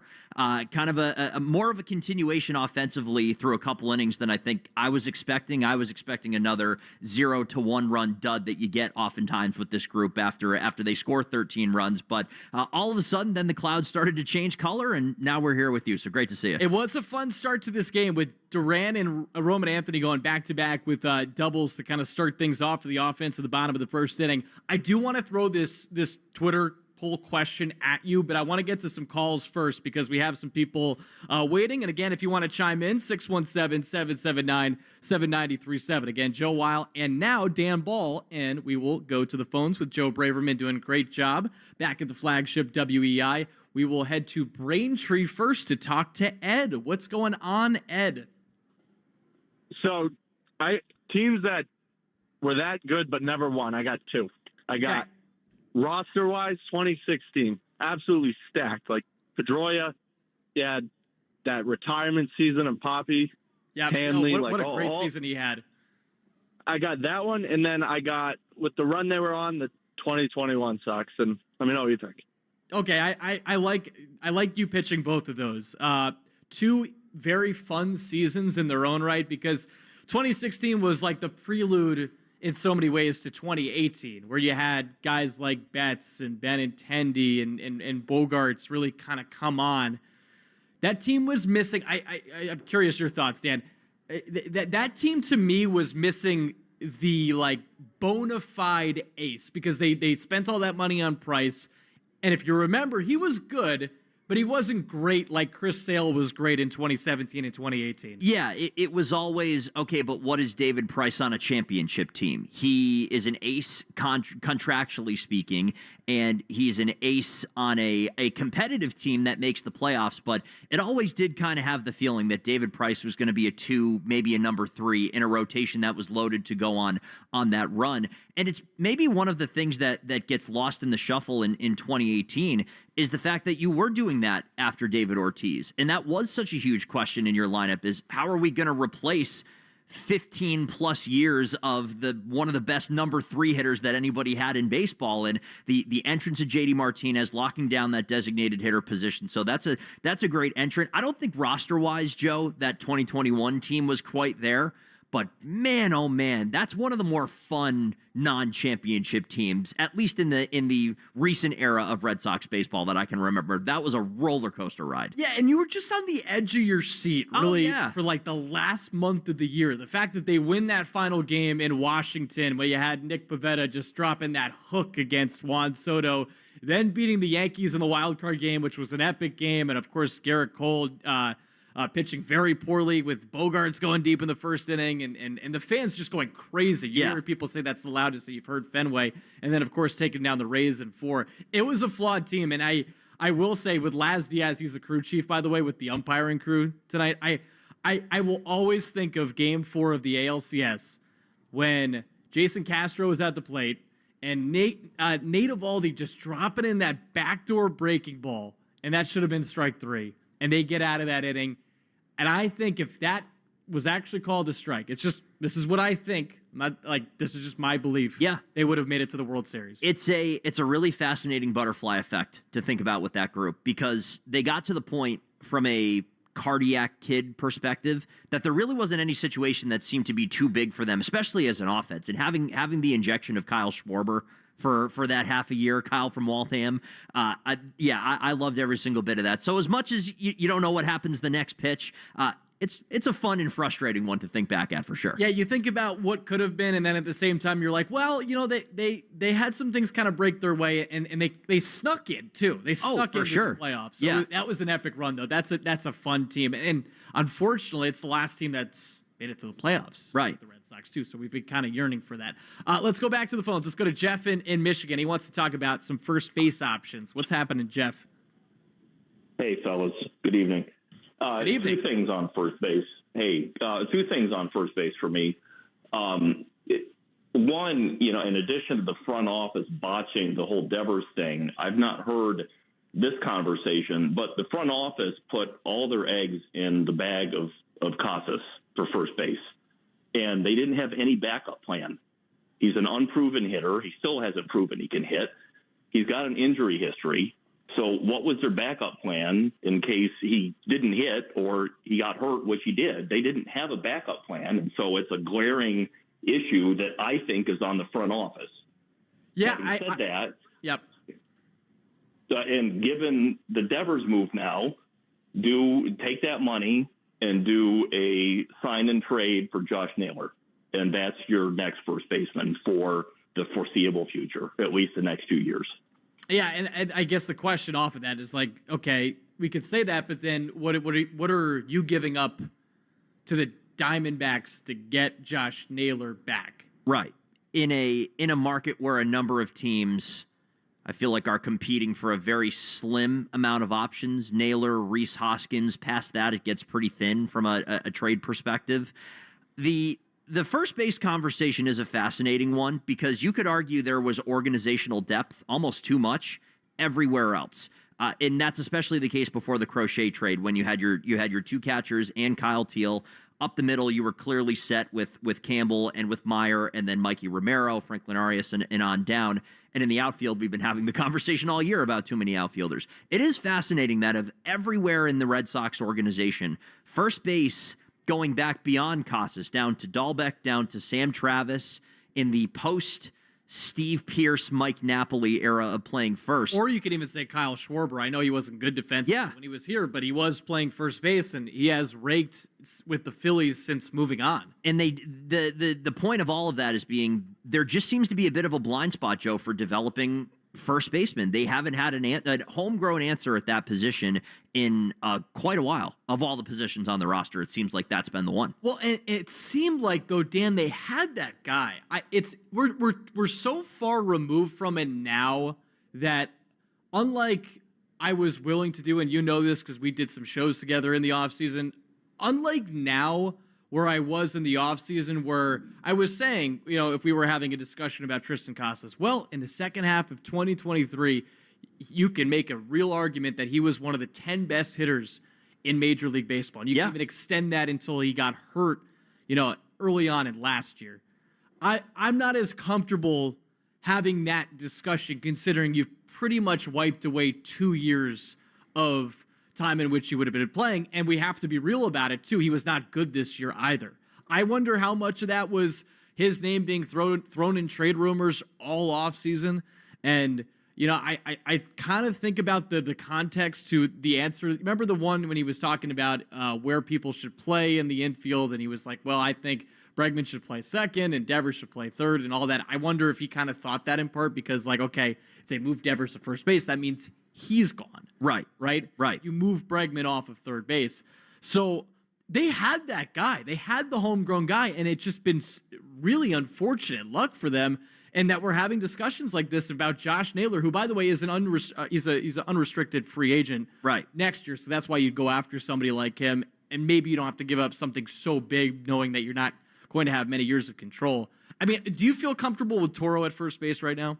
For the interim, yes, but I also don't. This is disrespectful because the guy has come in and been a pleasant surprise. I also don't look at Abraham Toro as the first baseman on a team that makes the playoffs or goes deep into the playoffs. I don't really feel that way about platoon spots in general. I think he's been a great player. I think if he's a bench player on a playoff team, you're really happy about it because of the pop that he brings and the fact that he can play both corners.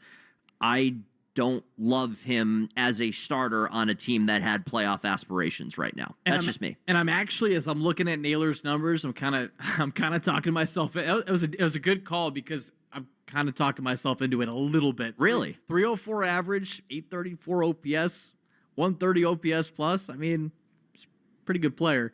But what are you willing to give up? I mean, that ends up being... And then what's the conversation in a year's time, Joe, when Tristan Casas is ready to go? Hopefully, we hope. Because this is about as devastating as it gets from a lower body injury. So I don't know what that timeline ends up looking like. But are we just immediately inserting him back in? And what happens to that conversation if you do have Josh Naylor in a year's time and Casas is ready to go?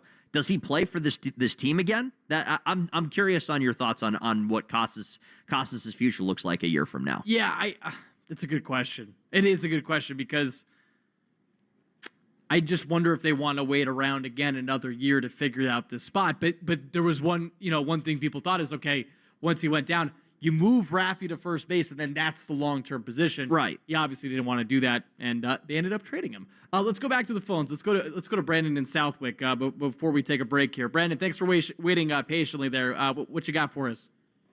Hey, man, how we doing? Great. I wanted to talk about 2009 because that was a fun time, man. We had that was when Ellsbury stole home. We had Pedroia was getting hot. We had a young Ellsbury, a young Jed Lowry. We had a good catching core. We got Victor Martinez halfway through the year, and we just floundered. Yeah. End of the season, we fell apart. So the question I have is, do you take that team over the ones we've been talking about? Like 1975, No, you guys already talked about the other ones, so Yeah. this is one on the list for me. Well, and you remember too. I mean, it was what made that season fun, especially at the early part, right? The Ellsbury steal, which I can't believe the Duran steal of home was on the exact same day. Yeah. 16 years Yeah, later. right. Like completely ridiculous. And then you remember you were dominating the Yankees at the beginning of the year. That's one of the, if you remember 09, that's one of the things you remember is that they started off, if I believe I have this correct, 8-0 against the Yankees. The only problem we is ended up 500. Right. They ended up kind of figuring it out. And by the way, they ended up winning the World Series too. So there were more in the ALDS. right. And Papelbon blew Game 3. I remember too against the Angels. That's not a fun memory, but going down memory lane like this is fun. I really appreciate the call. I appreciate you waiting as patiently as you did there, Brandon. And this has been the fun of tonight, having discussions like this where we could talk about old teams and go down memory lane in terms of baseball. We're gonna hit a break. We got Dan Ball with us. Rob Bradford is going to join us next. But again, we're gonna take a quick break. We want to still hear from you. We're gonna still do some more calls as well. So 617-779-7937. Before we hit this break, let's pause 10 seconds for station identification along the Shaws and Star Market WEEI Red Sox Radio Network. From the WEEI studios, 93.7 WEEI FM and HD1, Lawrence, Boston. Always live on the free Odyssey app. All right, we'll hit a break when we come back. Rob Bradford joins us, but again, your calls are very much we were encouraging it because it's been so much fun talking to you. So let's New England's biggest sporting event of the summer. New England Revolution and superstar Carlos Hill versus Inter Miami and soccer legend Lionel Messi at Gillette Stadium on July 9th at 7:30. This place erupts. Don't miss the second act of this epic showdown. Get your tickets for July 9th at revolutionsoccer.net/tickets. That's revolutionsoccer.net/tickets.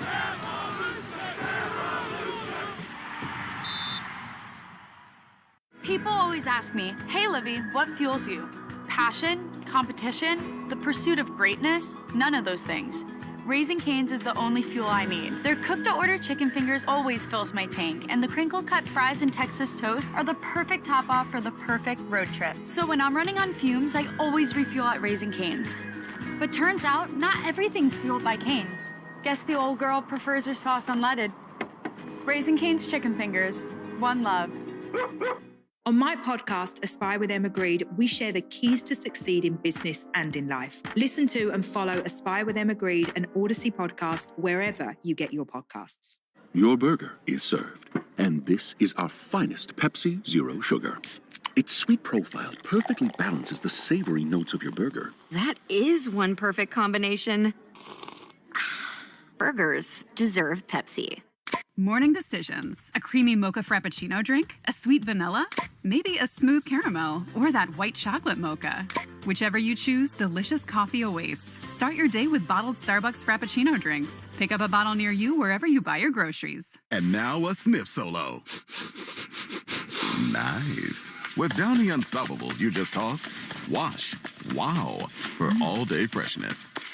Want to listen to WEEI on the go? Just download the Odyssey app. Now, back to Red Sox baseball on WEEI. The rain delay is still in progress here at Fenway Park. We have been in a rain delay now for over an hour, and where the score stood prior to the rain delay. Sox leading 2-1, top of the fourth inning here at Fenway Park. Game 2 of a 3-game set between Boston and Cincinnati. Joe Weil with you here, still inside the Ford Clubhouse Fenway studio. Big thank you to Dan Ball for hopping on for a segment. And big thank you to all you guys that have been chiming into the show. It has been really fun talking to all of you about a variety of different things. And listen, you can call in. We talk about anything you want. Try to keep it Red Sox related, but if you want to talk about life too, we'll take that as well. 617-779-7937. We've been hitting on the offense for this club. We haven't touched as much on the pitching side of things. And we have a caller waiting on the line that does want to talk about pitching. And we'll go to Jasper in Keene, New Hampshire. He wants to hit on Walker Buehler and his tough start here with the Sox. What's going on? Hey, yeah, I just want to talk. All right, well, there he goes. He's talking about Walker Buehler. Why is he still in the starting rotation? And, listen, I first off, they're without some bodies right now. I mean, you're probably aware of that if you follow this team. No Hunter Dobbins, who's been a very pleasant presence, a pleasant surprise for this group. You don't have him, and you don't have Tanner Houck either. I mean, and Tanner Houck, well, obviously more so than Hunter Dobbins, was a guy that you were relying upon to be, maybe if it wasn't as good as last year, somewhere near that, and he has been brutal this year. We hope that turns around, but he hasn't delivered. And again, Dobbins is hurt. You don't have Cutter Crawford. He's now pretty much out for the season as well. Cutter Crawford was a guy that was really good last year, and I was hoping for big things this year, but after the knee injury that we heard about in spring training, I'll be honest, I've been skeptical all season long that he's going to pitch, and obviously it wasn't the knee thing that ultimately kind of did him in here, but they're without some guys, so they still need Walker Buehler in the rotation, unfortunately, with where things are at. And there's this part of it too. Like if he can kind of turn things around, and again, if this season goes a certain way, maybe you can trade him to a team that's contending and can kind of bank on the fact that, like, hey, he's been there and done that in the postseason. Joining us now from his home, the one and only Rob Bradford, who thought his day baseball was done, and then he got roped in to some Sox talk. Rob, thanks for being with us. It's not roped in. Are you kidding me? There's no better way to punctuate the day than have a little rain delay talk. Yeah. Come on. Listen, and people have been interested, Rob, in talking about a lot of different things. And listen, we'll get into this year's team.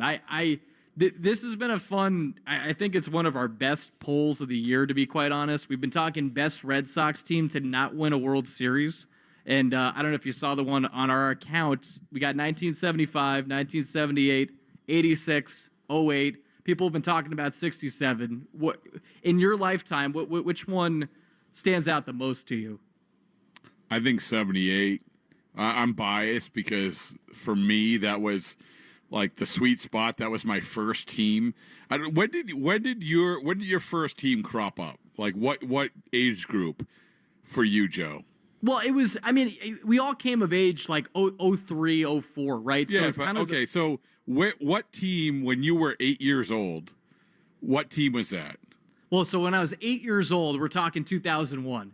So that was kind of one of those down years. So 2003 was probably like, because 2001, 2002, with all due respect to the great Lou Merlone. Yes. But 2003, that was Theo's first year. That's when things get rolling. New ownership group and everything. 10-year-old Joe Weil is like, let's go. I love baseball. I love the Red Sox.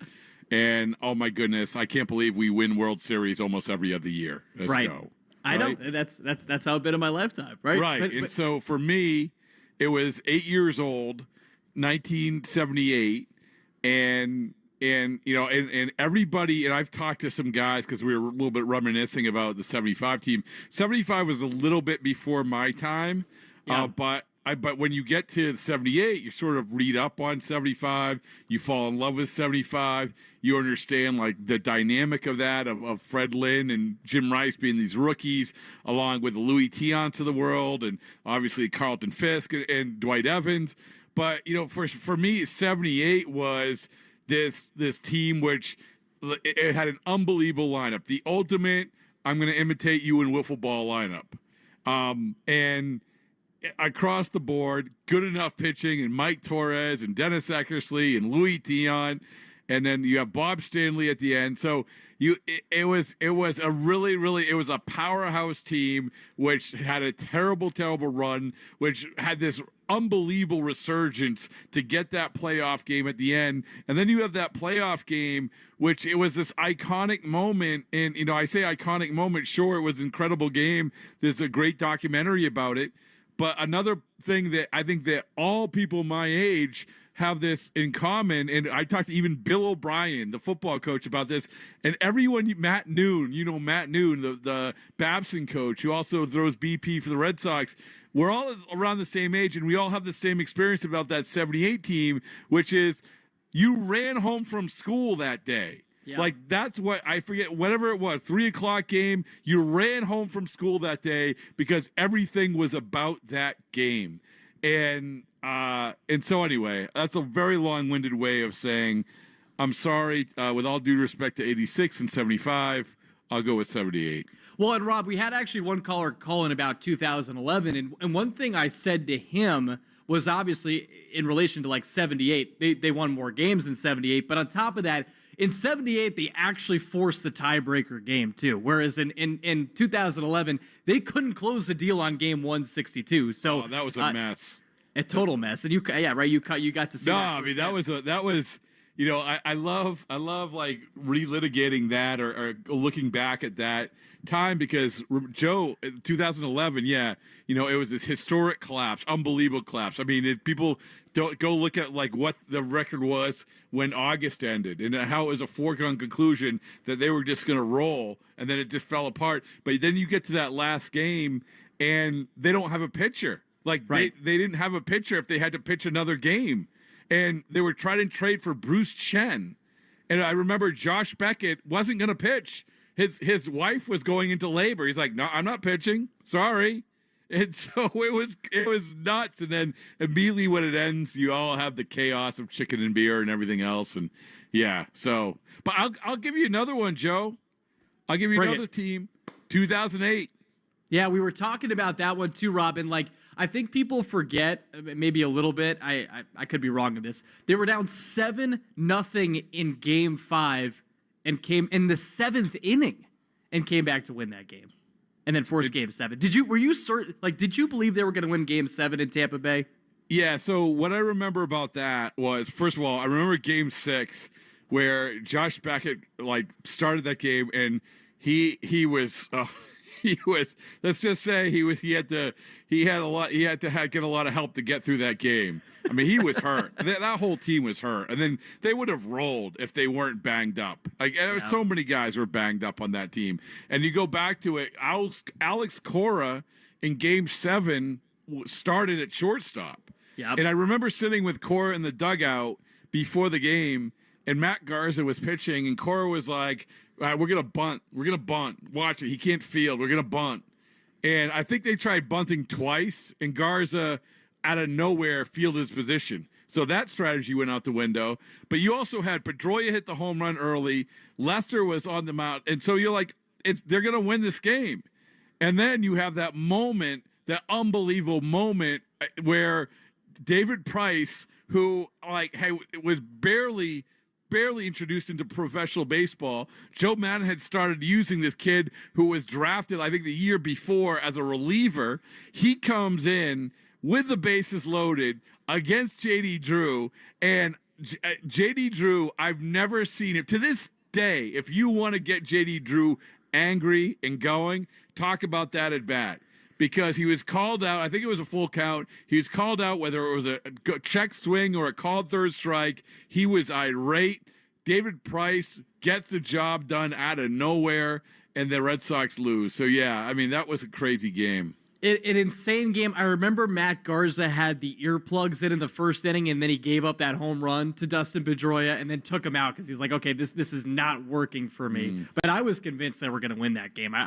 They came back the way they came back in Game 5, won Game 6. It's like, okay, they're going to win. They're going to win this game. They're going to win the World Series again, even though that Phillies team would have been a tough matchup. Yeah, they were banged up. I think Kotsay was playing first, right?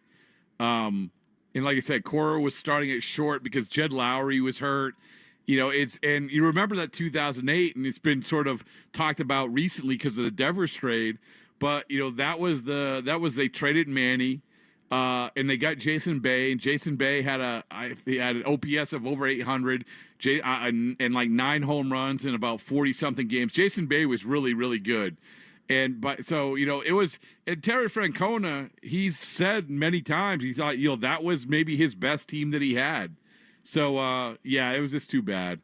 It was a season that they came up just short. Somebody mentioned 09, but I said back to them, I'm like, okay, I know there were some good moments there. He was, I think, thinking about the Ellsbury steal of home against Pettit, but I was like, okay, you won the first 8, then the Yankees ended up having the same record against you at 9-9, and of course they go on to win the World Series. So I don't know how you could go with a season like that. Rob, we have somebody waiting on the line, so let's hit him, and we can kind of get back to this discussion. Let's go to Dave in Scarborough, Maine, who has been waiting very patiently. Dave, what's happening? Oh, nothing much. Just driving around on my air-conditioned car trying to escape the heat. And the rain. But, yeah, I just wanted to weigh in on the 78 team. Hello? Let it rip. Let it rip. Oh, okay. The biggest thing that happened that year where they lost was Don Zimmer. They had about a 13-game lead at the end of August, and he got mad at Bill Lee Bill Lee was a prankster. Zimmer was a disciplinarian, and he didn't pitch Bill Lee until near the end of September. But they finally went on an 8-game winning streak to get back into a tie with the Yankees. Why you did that, I have no idea. But another unknown thing about a lot of Red Sox fans, White Evans got beat the last week of August, didn't play the rest of the year. And, that helped with the 13-game, losing the lead there. Hello? All right. Yeah, I mean, I'll say this. So, there's a lot of, in case people don't know what happened in 78, they had a collapse. They just collapsed in the second half. And then really they had to go on catch fire in the last week of the season and win that last game to force that playoff game. And the playoff game, which is this iconic game, right? It's like I said, I think Sports Illustrated did a really good documentary on it. And one thing that I had totally forgotten because, I was 8 years old, but it was the Bucky Dent home run, which is the defining moment in that game. Oh, against a former Yankee, too, and Mike Torres. Right, Mike Torres. And so the thing that stands out about that is that Mike Torres, so Bucky Dent fouls a ball off of his foot. Trainers come out. There's like a 5-minute delay. And for some inexplicable reason, Mike Torres doesn't make one single warm-up toss. And so obviously we know what happens. He comes back and then he gives up the home run to Bucky Dent. But, and obviously you have the Lou Piniella deking on the Jerry Remy line drive. And it was just, it was really a dagger. I mean, this is like, you talk about the fandom, and I don't know, probably for you, Joe, was the Aaron Boone home run, 2003, right? Yeah. That did not go well for you, I would imagine, right? Right. I think for people of my age, that was right. That's the moment. And unlike people, Rob, of like the same time period you grew up in, it ended up being the footnote, right? Or the prelude, rather, to what has kind of happened since then. Whereas in 78, you've had to wait a lot of more years to get to kind of the promised land of 04. Yeah. So. And, I think that with 03 too, it's, listen, I mean, I did a book, it followed around Theo that year. And it was such, people focus so much on 04, but 03, like, I think is maybe even a better story. And really not only just 03, but what happened in the months after that season ended, where you look at the ownership group, what they did, this sort of shock and awe. We're not going to just sit here and let the Yankees win, and going after A-Rod and all of that.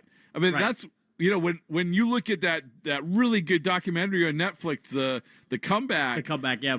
Right. I mean, to me, Joe, the biggest takeaway was how ownership was so aggressive in not letting the Yankees win. I mean, that vibe and that mentality is just a thing of the past. But that's how it was, and we can't forget about that. No, and actually, I'm glad we're talking about the 2003 team, because we have a caller that's kind of waiting right now to talk about it. It's Kevin in Haverhill. He wants to talk about the 03 Red Sox. And Kevin, you have the floor. I just was, listening to all these other teams about, years that we don't win the World Series. That team felt like we had all the momentum to do it. And it just felt like, we were on the brink, and, it was down to one pitch. And then, you have to just wonder what if we had been in the World Series instead, what we could have done. Yeah. And Kevin, remember who ended up, the Yankees ended up playing, which is the Marlins. And remember earlier in the year when the Red Sox played the Marlins, and there was this drama even back then where they blow out the Marlins in this epic blowout at Fenway Park. And then Jack McKeon complains about this blowout, how they ran up the score. And then the next day, the Red Sox tried to, they get out to an early lead, and Grady Little calls off the dogs, and the Marlins come back and win that game. I mean, that's just one memory, but my point is, I think that you're not wrong, where if the Red Sox make it to the World Series, even with like what Josh Beckett was and that Marlins team, you had a really good chance, man. Like there was a reason why they got to Game 7 against the Yankees. Yeah, I think we're a little traumatized by how it ended, but I think that team holds up really strongly against some of the other contenders we've been mentioning. Yeah, I know, Kevin, I'm actually really glad you brought it up, and Rob, I'm glad you did too, so we can kind of like get into that part. It is one of the teams that wasn't listed, and I think it's a team that I know Theo Epstein, Rob, has talked about it a lot. Like that's one of his favorite teams of all time, because would you say that that's the best offense that you've seen in your time, like watching Red Sox baseball or covering it? I mean, I can't say that. I mean, I think, wow. I mean, I think that any time you have like those teams with Manny and Ortiz in the middle, and Ortiz was just getting going in 2003. Yep. I mean, remember, he was a first baseman. He started that year trying to find playing time with Craig Goldbrun and and some other guys, and Jeremy Giambi. But it was like a really interesting time. And you mentioned Theo, we can't forget what a huge story that was. Theo Epstein, 28 years old, becoming the GM of the Red Sox and doing things the way that they did, including, by the way, like getting Kevin Millar. It was just that front office was so young. It was so young. It was like sort of like a fraternity house almost in a lot of ways. And they were just Jed Hoyer, right? Yeah. Yeah, Jed Hoyer, Josh Burns, Ben Sherrington was there. It was just, Brian O'Halloran, who's obviously assistant GM now, and he was just a guy who basically working for free in a cubicle, just trying to make his way. I mean, doing a lot of the dirty work. A guy who Brian O'Halloran was in a completely different line of business. He was the last guy out of the last American out of the Republic of Georgia when that country was overthrown. And next thing you know, he's, just trying to find his way in this front office with the Red Sox. But it was just such a great story, especially after like the sad trombone that was the previous couple of years in 2021, 2022. So, Yeah, I mean, I don't disagree with Kevin. I mean, that definitely should be put on the list because that was a really good team. A really, really, really good team that almost got out of Yankee Stadium with a win. By the way, Rob, we officially know now today's game is postponed, which we kind of saw coming. Shocker to you? I doubt it. No. So what's the plan here? All right. So the plan is we are going to finish today's game. So today's game is going to be suspended until 2:30. And then, of course, they'll still have the night game as well tomorrow. So we got how many innings of baseball is that? That is 15 at the very least. So first pitch is at 2:30. Correct. Okay. 2:30 first pitch. We will take that. We still have some people that do want to talk about these teams that did not win the World Series. This has been such a fun talking point. Let me make sure that Joe Braverman is good to go because he is wearing a couple different hats right now, and he's done a great job. As you know, Rob, he is the best in the business. He's the best. All right. All right, let's take these last callers. Let's go to Bob in Londonderry. Bob, what is happening? Thanks for joining us. Hey, guys. I enjoy the show, and I like your topic. And I wasn't trying to be a negative Nelly, but I've noticed the last day or two how when we watch the games, they're talking about the 1975 Red Sox. I know it was a great series. I understand it. But I said to the guy earlier, I go, did they win this? He went, no, they lost. And I went, I know they lost, but I'm amazed how we just keep going on. They lost. Remember, I'm older. In my generation, you can talk about it a bit. You don't keep just dwelling and dwelling and dwell. Like last night, remember the other night, the guy hit the in-park home run. Why did he not just run across home plate? He dove across the plate. There was not even a throw. So us older people watch this and go, boy, this is the new baseball we've had now and have had for a long time. And you may not like what I'm saying, but like I said, this is what it is. And us older people look at this and go, wow, this is what we're talking about. It's amazing. Appreciate the call. Listen, agree or disagree, I do appreciate calls like that. Rob, I mean, okay, so you hit on two different things there. Where should we start? 75 or Wilyer Abreu sliding into home plate? Yeah, no, with all due respect to my elders, I will pass on the Wilyer Abreu sliding to home conversation. But I'm happy to talk about why 75. People have fall in love with that team or have focused on that team, and I think it's like a lot of these teams. It's like, well, what's the time span that you had between being in that situation, and what does that time span look like? And so you obviously, that's why 67 is so revered, because it went forever. I mean, it was like the Red Sox were dead. I mean, you had 46 and then you had 67, and in between there was a lot of nothing. And so you had that time span, but even after 67, it fell off a cliff. You really have much. 74 was okay. I mean, 74, you had a decent team, but then all of a sudden, boom, you have 75. And I think that the other part about the 75 team is you have this confluence of young players like Jim Rice and Fred Lynn and Dwight Evans and Carlton Fisk, these young players who everybody was excited about.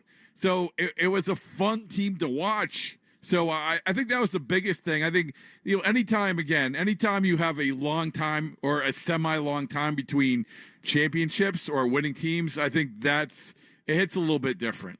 Yeah, and it's widely regarded as one of the greatest World Series of all times. And yes, the Red Sox lost this World Series, but you still had so many memorable moments in there, and so many memorable moments also just within Game 6 specifically, like the Bernie Carbo home run, obviously Carlton Fisk, waving the ball fair, and then Dwight Evans making that catch out in right field too. The stories that we hear about 75 to me are so cool, where you have Pete Rose talking to certain people and noticing in real time that this is one of the greatest baseball games of all time. I get goosebumps hearing stories about that, where the players themselves within the game are yeah, this is an incredible experience. And I do think too, Rob, I think, again, the Sox have won 4 World Series in my lifetime. And so I think we can look back on those series maybe a little bit more fondly than if the Sox hadn't won a World Series to this point still since 1918. I don't know, that's where I stand on that. I think you raised a good point, Joe, about like the quality of the World Series too. I mean, that's a big part of this. 86, it was, it ended up poorly, but it was it was a great World Series. It was some great games. There was, for some of these other championships that the Red Sox had, 2007, 2013, 2018, those weren't great World Series. They weren't. No. 07, absolutely not. 04, at least you had some, game 1 you had done. It was done. And this is why, it's funny, this is going to sort of go against the baseball talk that we're talking about, but I always said the biggest